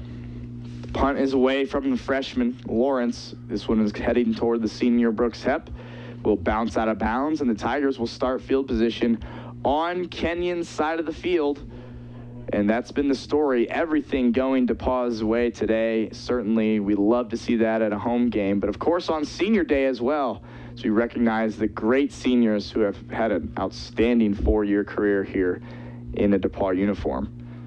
And going to that point about the seniors, granted, this year has not been the year that they've expected or wanted, but going back to the last 3 years, they've been in the middle of the discussion for conference championship or conference champions, each the past 3 years. There's no doubt about it. As Noah Jones is going to get this handoff, it was a very slow developing play, and because of that, he was hit behind the line of scrimmage and brought down for a loss of about 2. So Noah Jones in the game at running back right now. Andrew East, the sophomore, still under center. 2nd down and about 12. Yeah, unfortunately, just couldn't get anything going there. As soon as Jones got the ball, he's pretty much wrapped up there behind the line of scrimmage. So Andrews has 2-by-2 receivers. Noah Jones, the freshman, to his left. Excuse me, that's James Dean, the senior. A pump fake and a pass, and in wide open is Evan Wiggum down the sideline, and it's going to be He's going to be out just at the 1-yard line. I was waiting for the call of the official, folks, and it was a beautiful pump fake pass. Andrews pumped off the safety, had Evan Wiggum wide open down the sideline, and Wiggum did his best pylon dive, but they're going to mark him at the 3-yard line, Tyler. But a heck of a play, a huge gain, and DePauw is right back in business. Yeah, Wiggum just cannot catch a break there. He's been working his tail off downfield blocking. He got one right before the half over on the far side, couldn't get in. And this one, he just steps out at the 3. So close for Wiggum. Hand off to Noah Jones. He's going to push the pile forward, get into the end zone. A touchdown for the DePauw Tigers. The freshman Noah Jones punches his way in from the 3-yard line, and DePauw goes up 37-0 pending the point after. A great drive set up by the long pass from Chase Andrews to the senior Evan Wiggum, and that is going to put the Tigers up 37-0. It looked like it was James Deaton, the junior running back, who punched that one in. A great drive nonetheless, Tyler. Yeah, the Tigers, they found success. They got the good field position after the punt. A few big plays, a big one to Wiggum, who we thought got in. He didn't. Allows Deaton to run right up the middle for a touchdown, and the Tigers extend that lead to 38. And, it's fun to see these guys actually having fun and, being lively on the sideline. Something we really haven't seen from this team, who's really felt dejected and, just kind of disappointed in the turnout and of how they've played these past few weeks. Well on their way to ending this 3-game skid and moving into the big one next week up north just a few miles. Yeah, this has to feel like a sigh of relief for this DePauw Tiger offense, especially. Not to mention the team as a whole, but this offense, who's struggled all season long to put that ball into the end zone, has had a field day today. Many thanks to the DePauw Tiger defense and the stops and field position they've provided. But Chase Andrews, Matt Labus, Jackson Hammersley, Andy Hunt, and Will Harris, and now James Deaton, all contributing factors to this great offensive explosion we've been waiting for all season long. Jake Tanner kicks it off, and this one was going to be returned by Russell at the Kenyon 10. He's going to get up past the 20. Not touched yet. Finally wrapped up and brought down by Brody Good just past the 30, and that's where Kenyon will take over. But a lot of different guys getting their hands on the ball today, Tyler. A lot of different guys making this a special senior day for our seniors, and seniors getting the job done as well. Yeah, you're right. You got 6 different receivers, and you've had about 8 different rushers here in the stat line, at least. And it is a big credit to the seniors. You see Labus come in, get some reps, get back into the field of the game. Wiggum, the senior, Hunt, the seniors on defense, from Krupe to Brooks Hepp, they've all contributed today, and they played great. It's good to see. No doubt in my mind about that, Tyler. As Merkel gets the snap, he's going to hand off to the running back Meager, who again hit at the line, folks. Not sure if we mentioned, but at halftime, the DePauw Tigers, who are ranked 9th nationally in rushing defense, only surrendering 55 rush yards a game, allowed a whopping 1 yard in that first half of play. Granted, is Kenyon a passing team? Yes, but that is impressive nonetheless. So they're only a 2-yard gain from the senior Meager, who's had a tough day back there trying to get anything going. But here we go. 2nd down and 8. Merkel with Meager to his left, awaiting the snap. Gets it, drops back to pass. Harry Bell coming off the edge. Merkel passes deep, looking for Russell, but it's picked off. It's picked off by the DePauw defender. He's going down the sideline. Nobody's going to catch him, folks. It's a touchdown for the DePauw Tigers. What a play there by the Tigers. Just Merkel's pass just underthrown a bit, and I believe that was Hyatt there on the coverage who took that one and took it all the way back. But players standing around, we have a flag on the play. We'll check it with the official. Roughing the passer, defense number 98, 15-yard penalty from the previous spot. Automatic first down.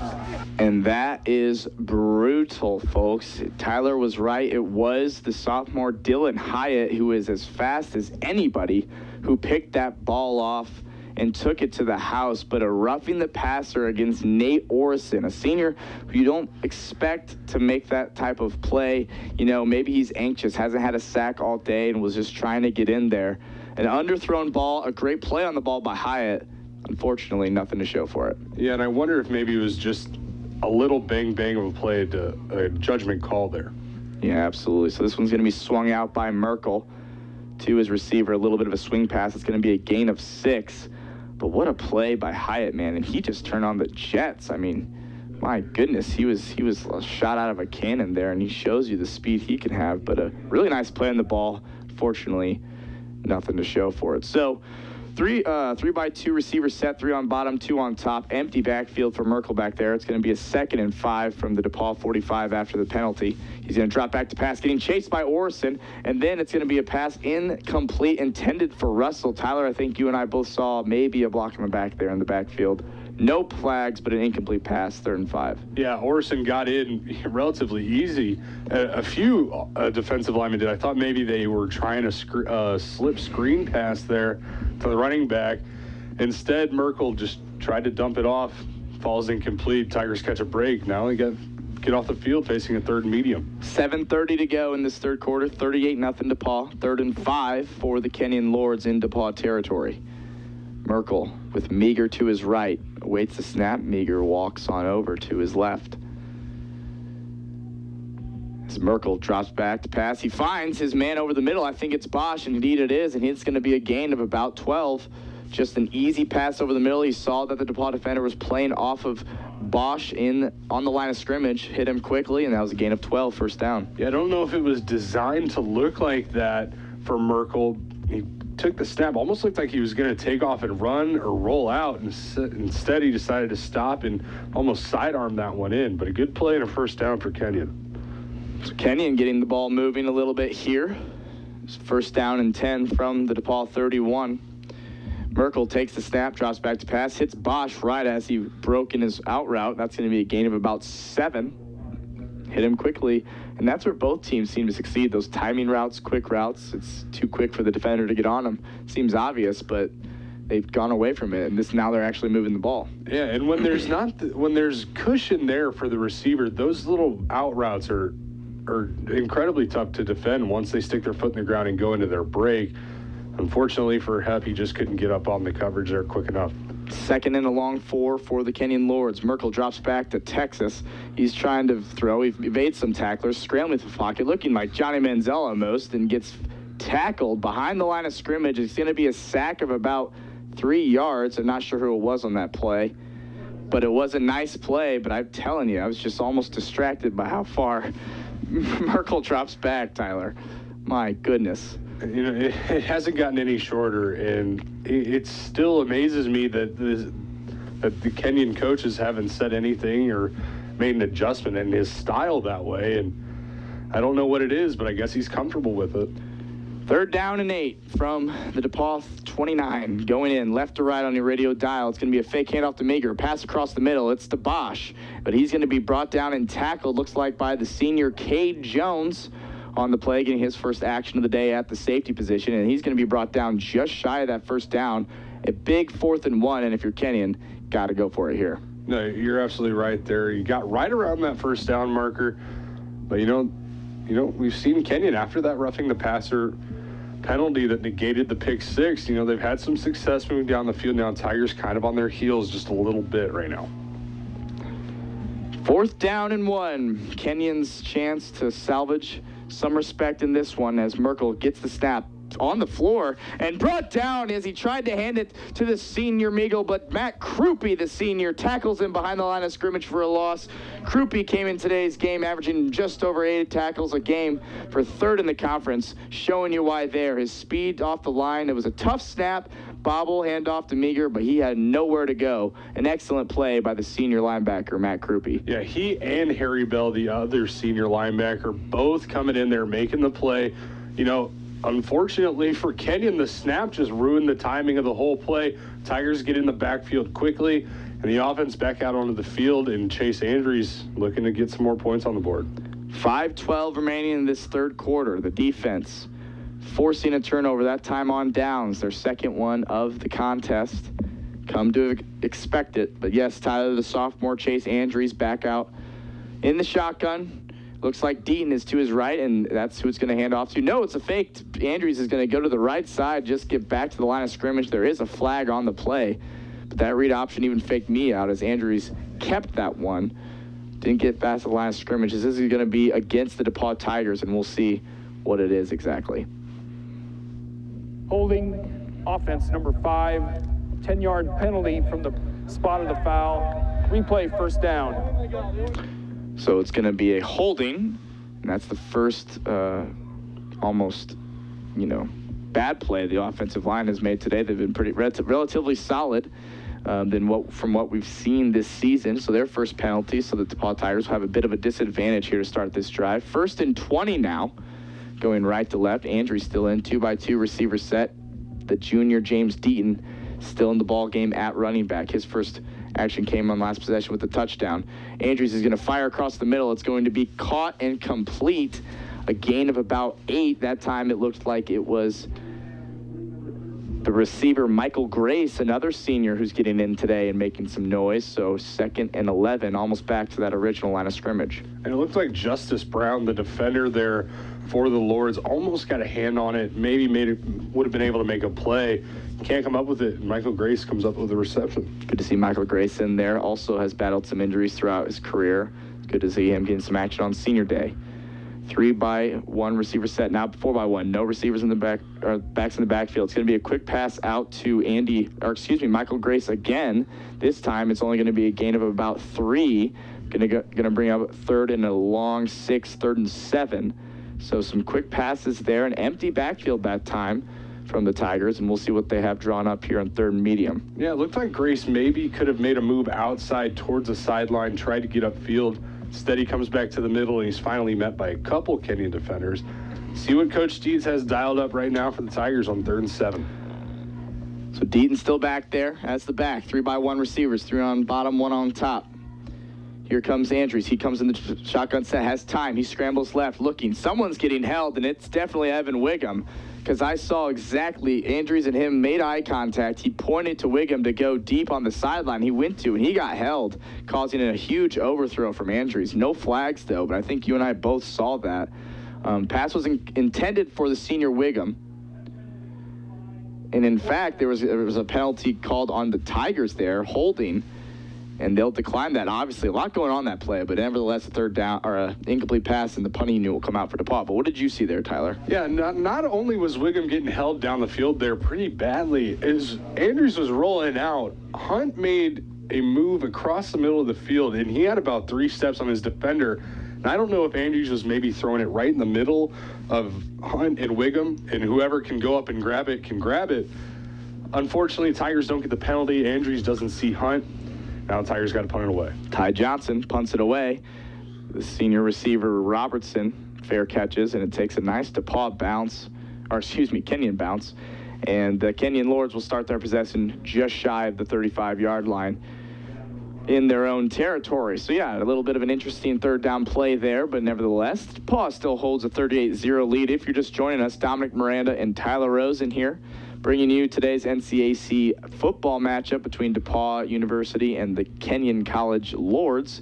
All DePauw today, folks, 38-0 in favor of them defensively, offensively. A show has been put on this senior day, a beautiful day here in Greencastle, as the trees are changing colors and the football is dwindling. So we're going to savor as much of it as we can while we still have it. Merkel in the shotgun set. He's going to drop back to pass. Looks, doesn't find anyone open. Finds a man across the middle, but he drops it again. And I don't know if these Kenyon receivers are hearing the footsteps, Tyler, but that's 6 or 7 drops they've had for my man Merkel back there. Yeah, and that time Bosch can't hold on to it, and Krupe was right there to make the play. He put a shot on him anyway, and, I guess it is the footsteps, but, these Kenyon receivers, they haven't helped out Merkel all that often today in the part of the game where they're supposed to be pretty good at. So unfortunate for Kenyon and Merkel.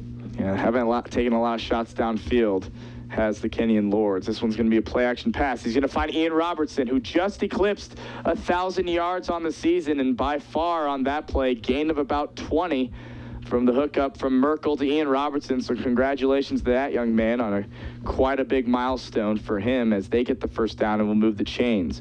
However, on the play, unfortunately, it looks like a player is down for the DePauw Tigers, and if my eyes aren't deceiving me, it looks like Chandler Nicholson.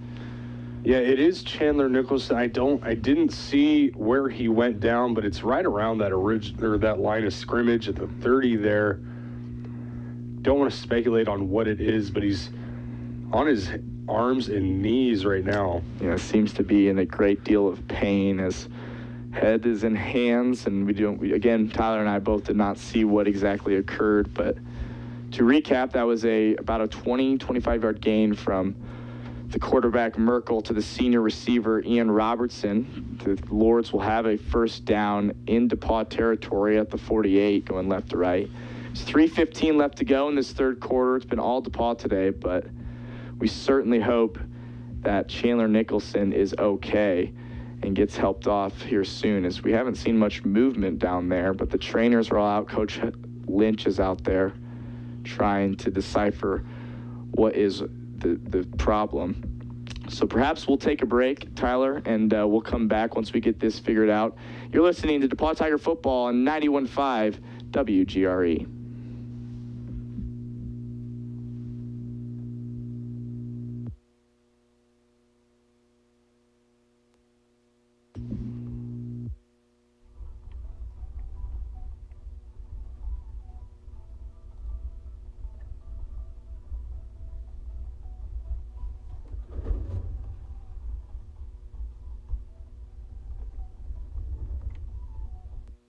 I'll be wearing my short shorts. What? No! Yep, and my dorky dad hat, and I'm gonna do my dad dance for all your friends. They'll love it! Seriously? Why? Because I like my short shorts. Of course, I could be talked out of it if you guys would just buckle up your seatbelts without giving me a hard time. It's important to get your kids to buckle up for safety, no matter what it takes. And sometimes, all it takes is your parental powers of persuasion. Okay, we're buckling up. See, all buckled. Good choice. I'll just have to do my dad dance at dinner time. What? No! Do what you have to make sure your kids are wearing their seatbelts, even on short drives. Never give up until they buckle up. A message from the National Highway Traffic Safety Administration and the Ad Council. Visit safercar.gov/kidsbuckleup for more information. Hello, this is Fire Chief Bill Nugent from the Greencastle Fire Department, here with a few helpful hints about fire safety. Small hands are curious. Always make sure that small children are kept away from working wood stoves and fireplaces. Make sure that if you are using small space heaters in your home, that there is at least 3-foot clearance around it at all times. Have your furnace serviced at least once a year and prevent buildup of dust and lint from catching fire. Also, check and change your filters often. Always have a game plan. No two ways out of your home at all times in case of emergency. And last but not least, always have a working smoke detector in your home. It can make a difference in getting out safely in case of a fire. This has been a message from Greencastle Fire Department, wishing you a safe and happy year.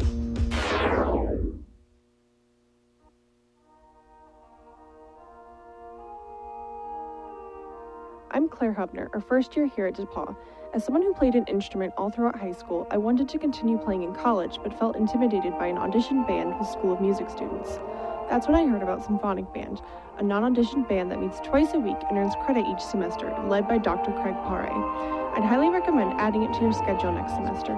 See for yourself what we've been up to and check out our first public performance on Sunday, November 18th at 4 o'clock with the University Band and Orchestra.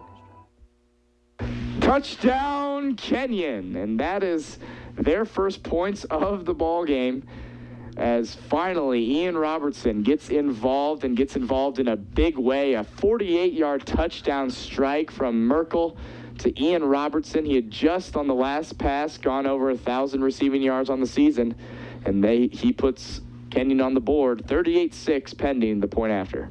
Yeah, just a little breakdown in the secondary coverage there. Got over the top of the safety. That one, extra point, no good. No good. But back to that touchdown play, a great pass from Merkel to Robertson, and, unfortunately the Tigers just had that breakdown back in the secondary.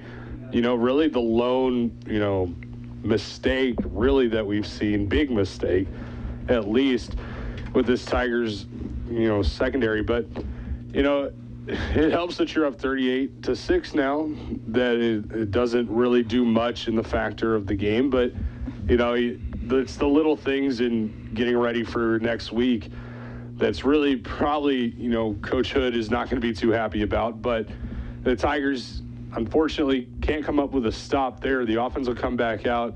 I did see Matt Labus starting to throw some more. I don't know if his day is still going to be done.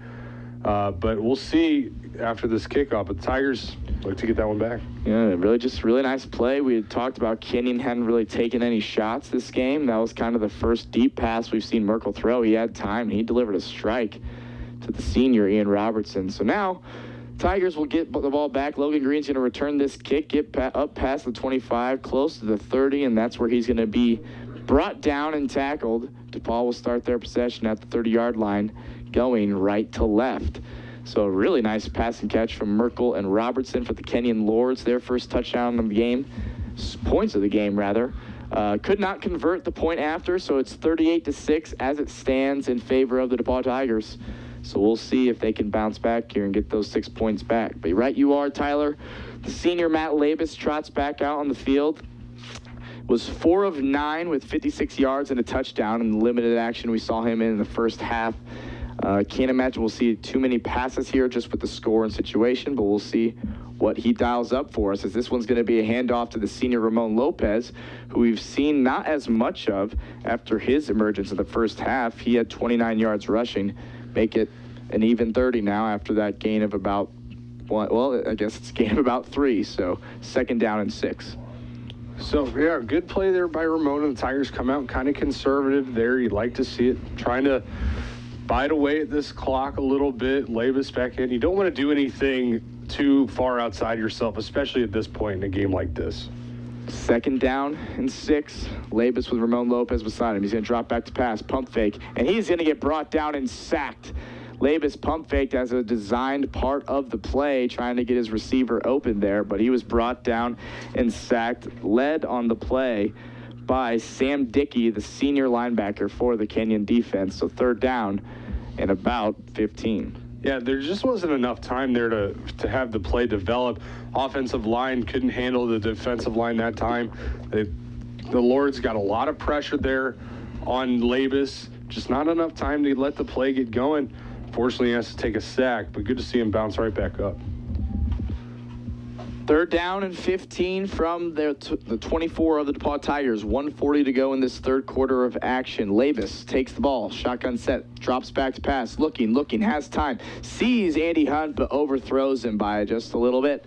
Falls incomplete, and the DePauw Tiger punting unit will come out. So 3 and out there for the Tigers. The sack certainly didn't help, so a change of possession ensuing. Yeah, just a little bit, just a little bit of a breakdown again there. The offensive line on the sack, giving up the pressure. Labus just not finding anybody open there, and fortunately the Tigers can't really move the ball. They start really behind the sticks, and now Ty Johnson back on to punt.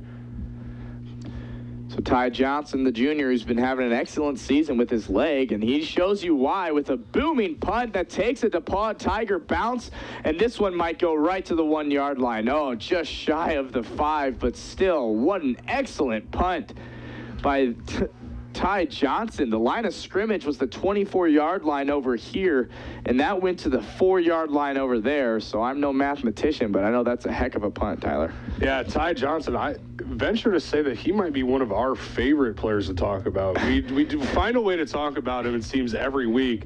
And again, Ty Johnson, with a weapon like Ty in his leg, where he can just flip the field like he did. Oh. Kenyon, the return man was set up right around the 35, 40-yard line. Ty just put him inside the 5. It's a great punt, and he's had a great season. I mean, an excellent punt. Excuse me, we know we like to joke, but seriously, Ty's had an outstanding season with his leg, and you're right, field position's huge, especially for a team coached by Bill Lynch. So Merkel's going to go to the target who's hot right now, Ian Robertson, and gets the gain of about 6 on that first down play to give them a little bit of breathing room out to about the 11-yard line. So 2nd down and short here. But Robertson, man, he's been coming on in the second half. We talked about if they want any sort of momentum or to make it respectable, he's the guy that they got to go to. You're absolutely right. And he's clearly Merkel's favorite target, and he's been the most effective so far today. So Merkel with 2 receivers on bottom. He's going to hand off to the senior Meager. Meager's been having a lot of trouble today, and that seems to continue. Only a gain of about 2 or 3. They may have him by that first down marker. We'll see the final spot here. But nevertheless, a short gain on the play, and in fact, they will move the chains. So a first down for Kenyon. So although they started the possession backed up, but they're 2 plays and a first down to give them some breathing room. Yeah, a little bit of rhythm now for Kenyon after that first down pass to Robertson. He got on the little out route there, right on the sideline. And I think that's where Kenyon's going to have success through the rest of the game, is definitely through the air and definitely their top targets like Robertson. So 30 seconds to go in this third quarter. First down and 10. Merkel scrambles to his left, looking to pass, decides to tuck it and run, and gets just a few yards past that line of scrimmage. Gets out of bounds to stop the clock. It will be a gain of about 2 and bring up second down and 8.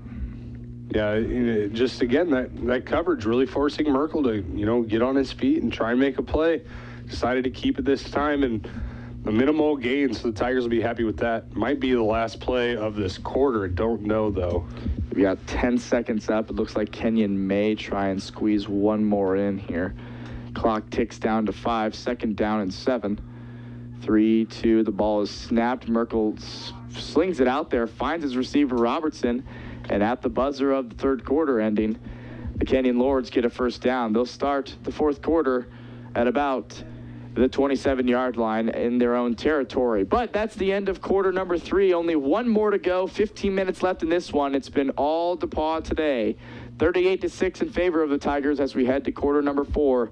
Dominic Miranda and Tyler Rosen bringing you this action today. You're listening to DePauw Tiger Football on 91.5 WGRE.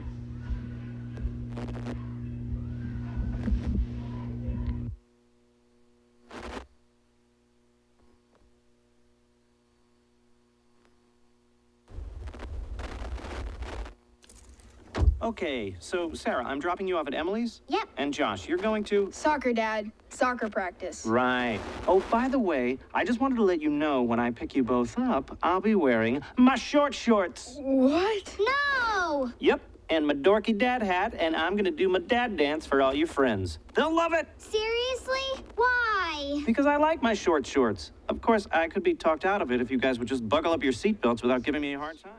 It's important to get your kids to buckle up for safety, no matter what it takes. And sometimes, all it takes is your parental powers of persuasion.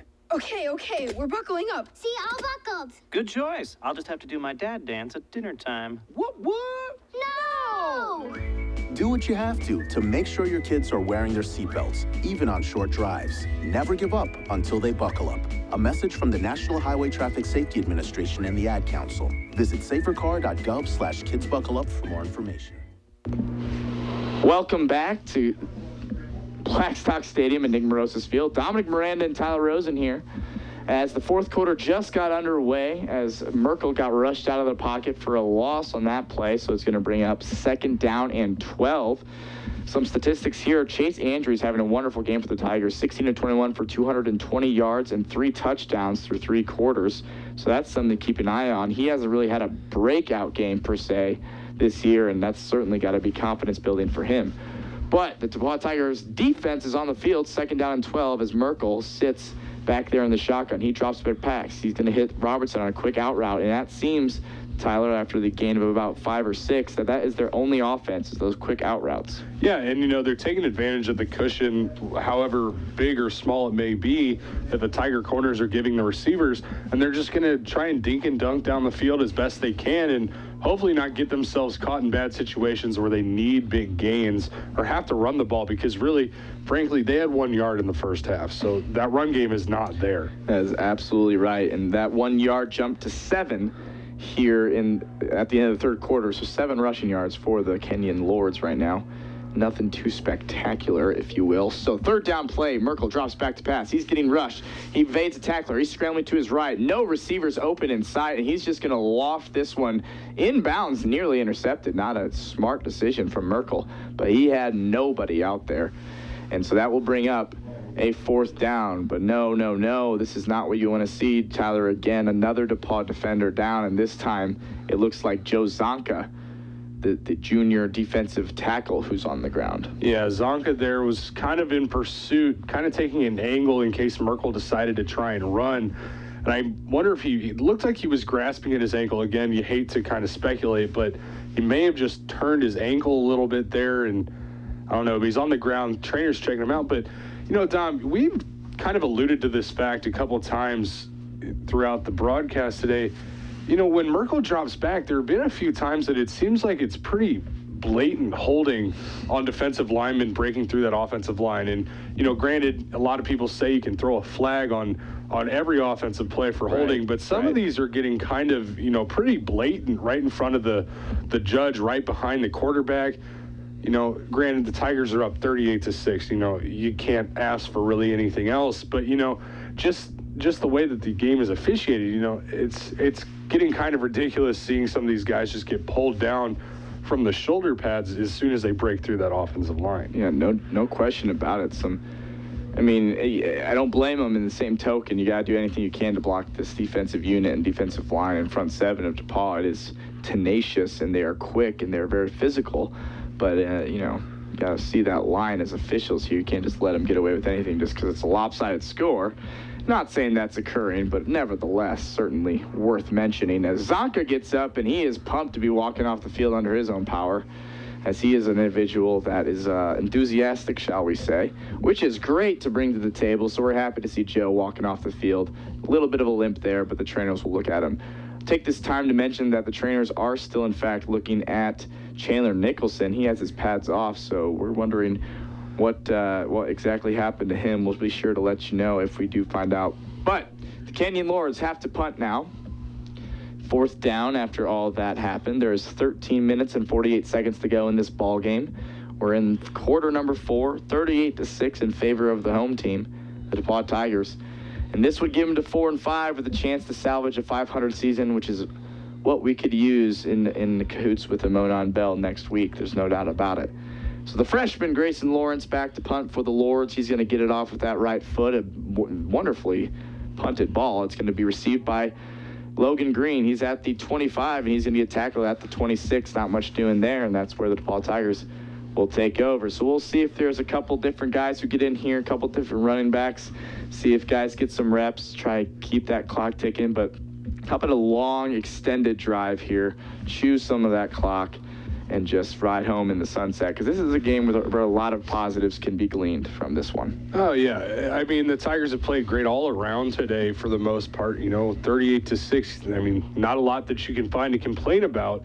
You know, with 13:38 left, you're right. You want to start milking this clock a little bit, real run heavy as Lavis comes back out onto the field. Move into preparation for next week, because you know, especially around this campus, as soon as the clock hits 000, it's bell week. It's time to go. So I mean, I'm already feeling the anticipation of that. There's no question about it. I can't imagine what these players and coaches are feeling, because there's no question that this season there hasn't been a ton to play for, and you know, when you lose close game after close game, it certainly can be demoralizing. I think this group's done a good job of putting things in perspective, saying, okay, while we can't do this, we can certainly spoil Wabash's season. We can certainly win the bell. We can certainly make sure that they don't go to the conference championship, and make sure we have a not under 500 season. A lot of different things to provide that motivation. I think the seniors have done a good job of illustrating that. Lavis is going to drop back to pass, throw a wild one out there, and it's going to be caught by Andy Hunt. Andy Hunt is now past the 50. He's brought down just past the Kenyon College's 45-yard line. That pass seemed to hang up there forever, came down right to Andy Hunt, and that is going to be a gain of almost 40 yards from Matt Lavis to Andy Hunt. And there is a penalty also on the play, Tyler, and we'll see what this is about, but I think there was some extracurricular activity going on after that catch. Yeah, after that, Sam Dickey, the defender there for Kenyon, came all the way back over to Hunt and got in his face, and all Hunt did was signal for a first down, and then the flag came out. I mean, we'll check it, but if this one goes against Hunt, that's a little suspect, if you ask me, but we'll check with the official. See what he has to say.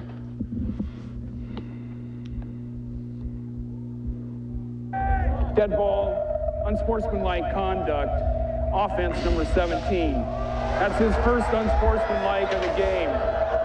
Dead ball, unsportsmanlike conduct, defense. That's his first unsportsmanlike of the game. So those penalties should offset then. And, you know, from what I saw, Tyler, I saw Hunt get shoved into the ground after he got up, then shoved again, Now, I'm not sure what Hunt might have done to instigate that, but certainly looked lopsided to me. Yeah, you know, you don't want to let this thing get too chippy and out of hand here. I mean, the game is already pretty much sealed, and you just want to get these teams out of here with everybody healthy and nothing crazy going on. So Lopez and Jones, the running backs. It's going to be a handoff to the senior Lopez. He's going to keep trudging and keeping those legs moving through the line of scrimmage and get a gain of about 7, maybe a soft 8. Bring up a second down and short here as the DePauw Tigers crawl past the Kenyon 40 en route to hopefully another score, an exclamation point on this one. Yeah, a good play there just to get upfield and, you know, come out of that questionable penalty with some positive yards, make it second and manageable, just try to keep this thing moving along, keep the clock ticking, as we're noticing, and that, you know, the pace of the way the offense is moving is just going to slow down immensely right now as they just now really get on the ball ready to go. Second down, Levis takes the snap. He's going to hand it off to the freshman Noah Jones. And Noah Jones, I tell you what, folks, he runs with some authority. Tyler and I were talking about it off the air before the game. This kid's going to be special as a freshman. Yes, he made kind of a costly mistake last week, and that will come with youth in the territory. But this guy, come junior, senior year, is going to be really exciting to watch as he gets a gain of about 6 first down Tigers. Yeah, Noah Jones, you know, we talked about him, you know, on and off throughout the year. You know, he's got that explosiveness to, you know, turn on the jets and get upfield and outrun you. But he's definitely not afraid to run right up the middle, lower the shoulder, and just fall forward and get what he can. And we saw it there just a little bit. First and 10 from the Kenyon 29. It's going to be a handoff to the senior Lopez this time. He's going to drag the first tackler. That was going to be the freshman linebacker, Dickey, I believe, for the Lords that was victim of being dragged by Lopez. A gain of only 3, but a hard-fought 3 at that. Yeah, you know, you see the way it's mainly a style that we see from Tanner, Cleveland, and Jake Weber, the way they lower their shoulder and just get forward. Mm-hmm. You know, it's kind of rubbed off on Lopez. You know, coming into the season, we see him being, you know, a shifty, make-you-miss type running back. But as the seasons wore on and he's been healthy again, he's really been, you know, lowering the shoulder and just getting what he can. And he's got the body to do so, so it's definitely great to see. Levis is going to hand this one off to the freshman Jones this time. Jones gets past the 20, close to that first down marker, and brought down by a host of Kenyon defenders. So that's going to be a gain of about 7. And it looks like they are going to mark him just shy of that first down marker. So 3rd down and 1 here. And we're approaching 10 minutes to go in this ball game. And you just can't speak highly enough of the way this offensive line has played today. You know, they've created so many holes and openings and space for quarterbacks and running backs and receivers that now we got another penalty on Kenyon. So Tigers won't even have to run a play on 3rd down. And I tell you, listen, as kindly as I can put this, I don't know if we expected this game to be close in any stretch when they came in, but Kenyon has done themselves no favors throughout this ball game. Like false starts and sportsmanlike conduct penalties, face masks.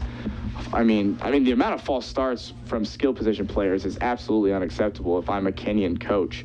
And you know, you're not going to beat a team that's more talented than you from the outset when you beat yourself. You're right, and you know that was Kenyon's 8th penalty for 55 yards on the day, and that's, you know, the only reason that yardage isn't up there is because they're pre-snap penalties most of the time, which is just really unfortunate when you're not even in the middle of a play and you're making a mistake. It's one thing coaches can get behind, you know, a face mask when you're running in and making a play and your hands get caught. Mm-hmm. But when you're doing it pre-snap, that's just going to drive a coach crazy. Mental is the physicals, 4-1, Tyler. As this handoff goes to the freshman Noah Jones, he's going to get ripped down behind the line of scrimmage with authority. That time it was the defender, Xavier Chisholm Hensley, the junior defensive end for the Kenyon Lords, who ripped down Noah Jones to the turf for a loss of 2. 2nd down and 13 here. 9:45 to go in this 4th quarter. Yeah, the Lords are just all over that one. They know the Tigers aren't really going to be passing too often here. Kind of interesting to run over towards more of the short side of the field. But Kenyon all over it now. The Tigers behind the sticks here on 2nd down. Matt Levis, it's good to say his name. In the shotgun set, senior Lopez to his right. He's going to hand off to that senior Ramon Lopez, and he's going to get stuffed. I mean, a gain of 1 is an overstatement. It looks like a no gain on the play. It's going to remain 3rd down and 13, but that clock continues to tick. We're under 9 now in this ball game. It's just good. I think our seniors are the heartbeat of this team. On defense, when you and I are up here doing games, it's, Chandler Nicholson, Matt Krupe, Zach Williams, Sean Miller, Matt Mitch, the list goes on, Nate Orison, Brooks Hepp, on and on and on and on. So many senior playmakers, and so they deserve recognition, although it wasn't the defensive performance that you and I have been spoiled with this season. Offensively, seen Matt back, seen Andy Hunt do well, seen Ramon get a lot of carries, Weber get in there even, and as Sean goes both ways. It's been a really good day for the seniors. As Matt Labus drops back to pass, this one's going to be incomplete over the middle, bring up a 4th down. But I think we can both agree, Tyler, that these seniors deserve to be celebrated no matter the record. Oh, absolutely. And as I said earlier, they come in, their freshman year, they're playing for an opportunity at the last game of the season to go to the playoffs. Their sophomore year, unfortunately, they go in and they don't have an opportunity to go to the playoffs at the end of the year, but they win the bell and bring it back after 7 years in one of the most exciting games. Last year, they come down to the final game of the season, unfortunately, lose to Wabash. And, they've had a lot of success. It's unfortunate.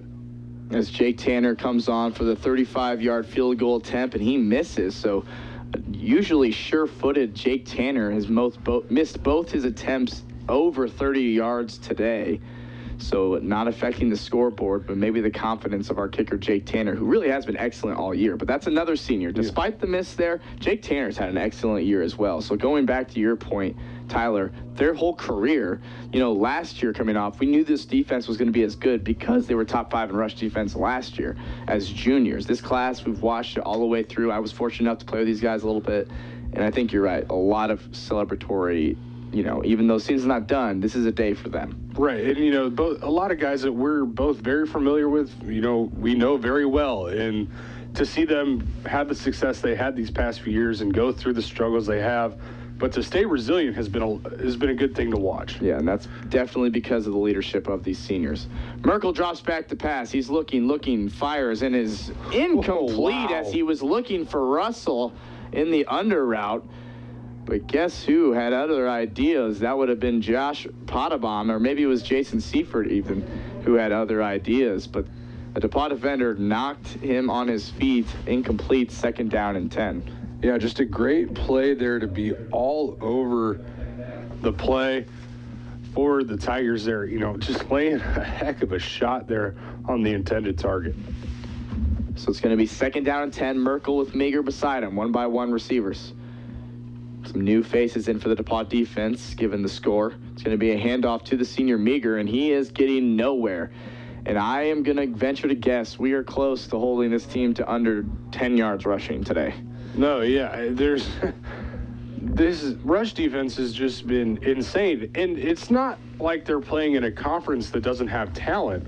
The NCAC, they got 3 teams potentially going into the next week that could come away with the conference championship. Mm-hmm.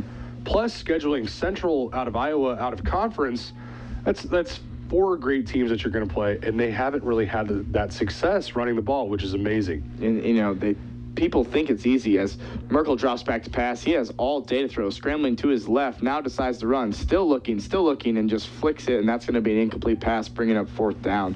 But as I was saying, Tyler, is that people think it's easy. Say, oh yeah, you got seniors up front, they're big, but that is play after play, game after game, where you are allowing, and we'll just generalize it, many times 30 to 50 yards or less of rushing a game, and that is extremely impressive. And it's not an exaggeration when we say how good this defensive front is and how many yards that this whole defense gives up on the ground. It's crazy. It's video game-esque numbers in the opposite direction. Mm-hmm. You think of all the lights and the offense and all the star power that might go into that, but this defense and this rush defense particularly, to sustain it for really 2.5, 3 years now is incredible, and that's a lot of credit to defensive coordinator Jay Hood and the way he coaches and these defensive coaches. And definitely up front, Mannering was the defensive line coach. He transitioned over to offensive line. It's a culture amongst the defense that's really developed in the past few years. And because they're seniors, they're senior dominated, even those juniors are sprinkle in, they've been in this system for 4 years now. And they had to play at this youthful age, like a sophomore, or even in some cases freshman. That's why, this year we may struggle, and our offensive line may have sophomores, but that's what our class had to do, and that's why they've become how successful that they have become. So it looks like Cam Haynes will get his first action today, the third of the trio of quarterbacks we've seen this season, also a sophomore. Hands it off to Ramon Lopez that time for a short gain. So it's good to see Cam back out there because, let's face it, he provided us a spark in some games as well this year. Yeah, by no means did Cam do anything that prevented himself from starting the past couple weeks with Chase coming back healthy. He did what he could, and, they've had some offensive woes, of course, but, it's all about the transition. He's still young, too. He's still feeling his way around. And, as far as we talk about Chase Andrews most likely possibly being the guy next year, Cam's going to make a run at it. He's a competitor. You can see it in who he is off the field. And so it's good to see him get out here and make some plays. As he connects with his classmate, sophomore Ethan Hudson, for a gain of about 6. But right you are, Tyler. Both quarterbacks have shown flashes. There's no doubt that Chase today, passing the ball, that was a question for us, but passing the ball, he's had an excellent game today. He's been efficient. He's thrown for yardage, 3 touchdowns. There's not much you can be mad at with Chase, but he's much more elusive. He can make things happen with his legs. That's what makes him attractive. That's not to say that Cam's a bad quarterback at all. And I'm agreeing with you. I think it's gonna be a battle next year. There's no doubt about it.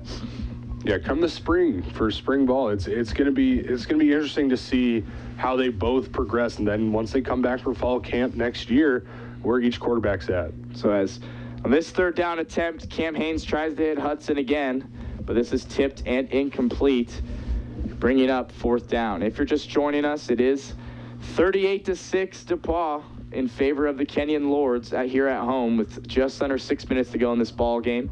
Dominic Miranda and Tyler Rosen up in the booth giving you this action of the North Coast Athletic Conference as the season begins to wind down, as hard as that is to believe.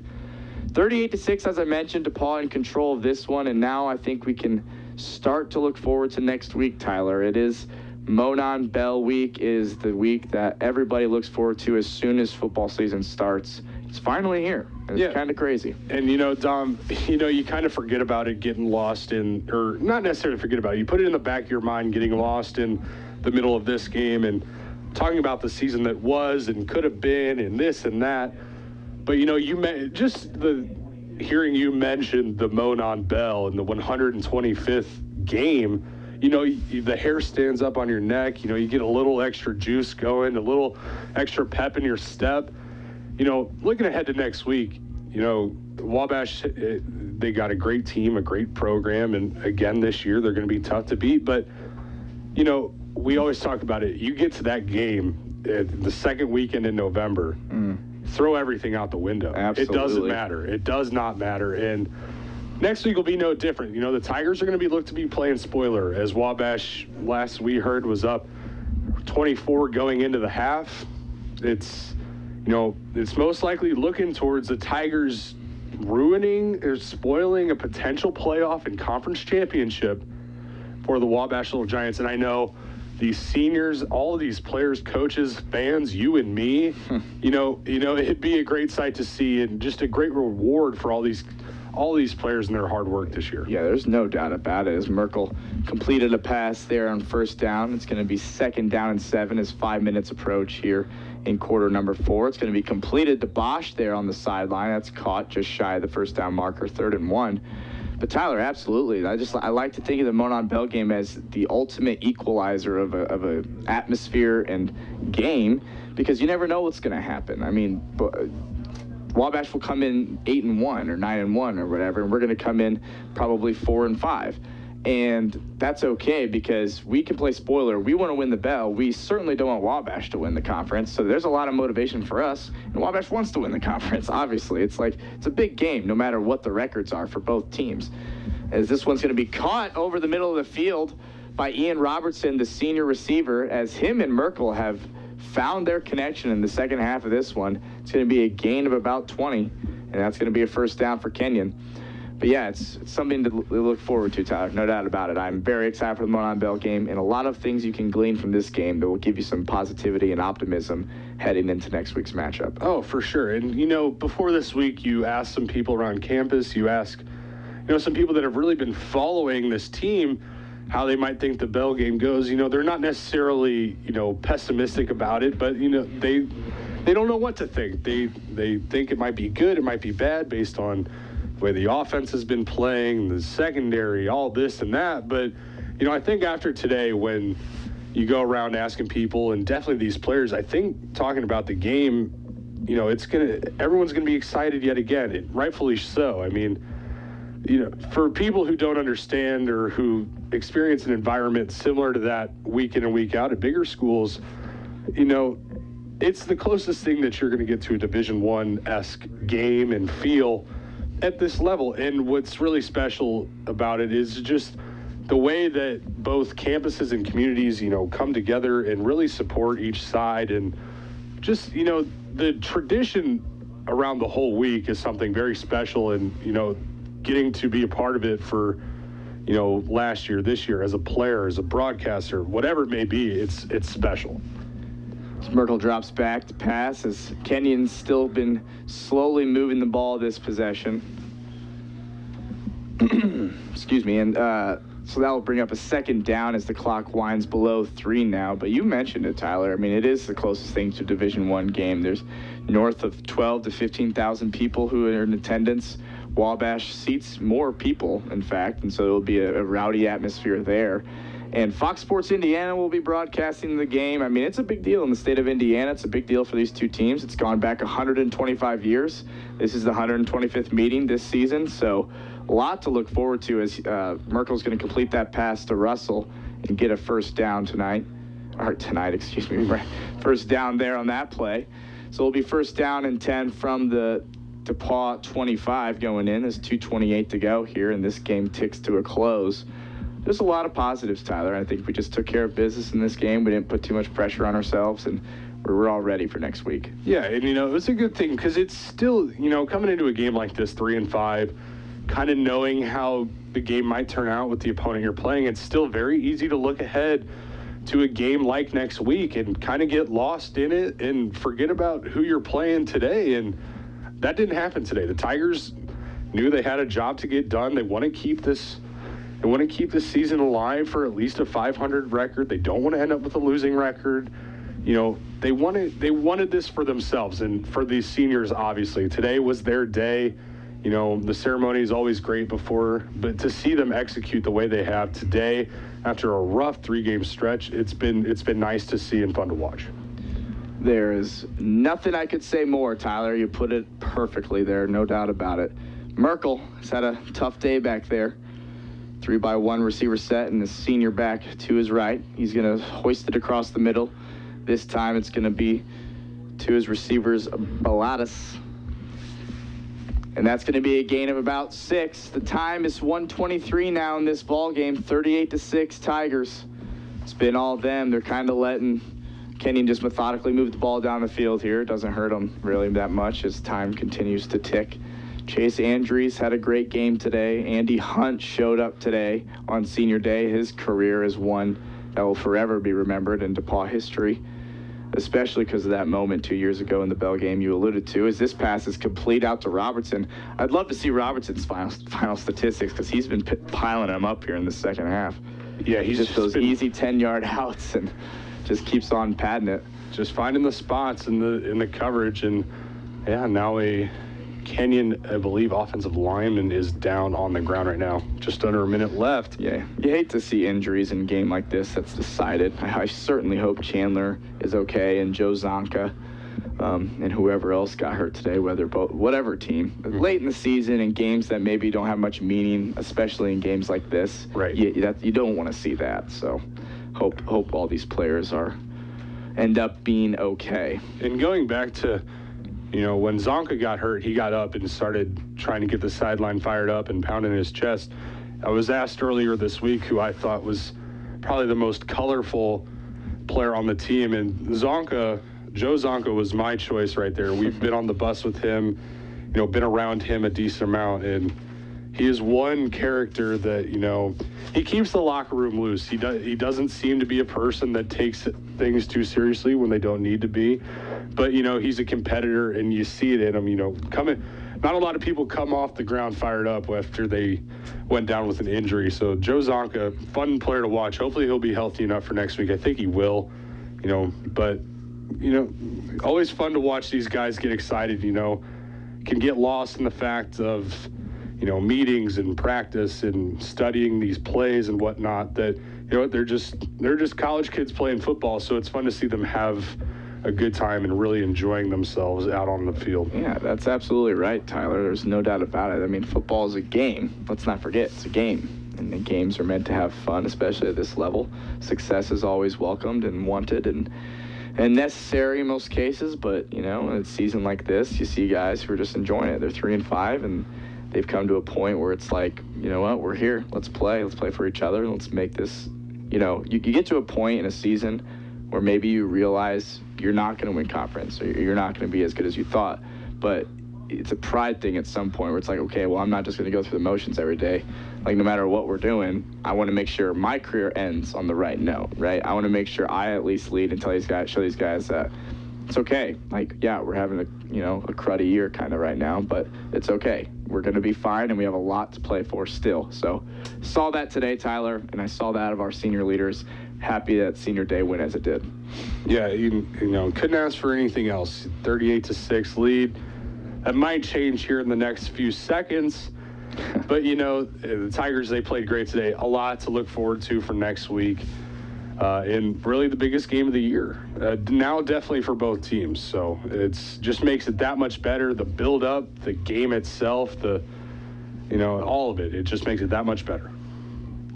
So this is going to be a little bit of a wildcat situation as Andres Balladis, the wide receiver, who's had a couple of drops today, in fact, took the snap that time in place of Merkel. Didn't get much. It's going to be second down and goal from the DePauw 6. Time is 35 seconds. So, yeah, it's a race against the clock here, Tyler. 38-6 would sure look better than 38-13, but a win's a win, nonetheless. We'll take what we can get, and we'll see what Kenyon decides to do here with Merkel back out there. That's right. Merkel's back. Meager to his right. He's the senior back. We got a 3-by-1 bunch set. Meager's going to go in motion. Merkel's looking. Pocket collapsing a little bit. He's scrambling to his left, looking to the end zone, throwing out of bounds. No one there, and Merkel having trouble finding anybody open. That play is a microcosm of today and the impressive play from the DePauw Tigers secondary. So with 8 seconds to go, it will be third down and goal from the 6. DePauw has a 38-6 advantage in what looks to be the last play of the game ensuing. Yeah, right there. For Kenyon, this would be a nice score just to pad the stats a little bit, get some confidence going in the fact that you could score another touchdown. It's always great. We'll see what happens as Merkel awaiting the snap. 8 seconds to go. He's looking, and he's passing to his big receiver, Ian Robertson. It is incomplete. Thought he caught it, but it must have been out of bounds. Great. And now, excuse me there, Don, but great play there by Jalen Friendly.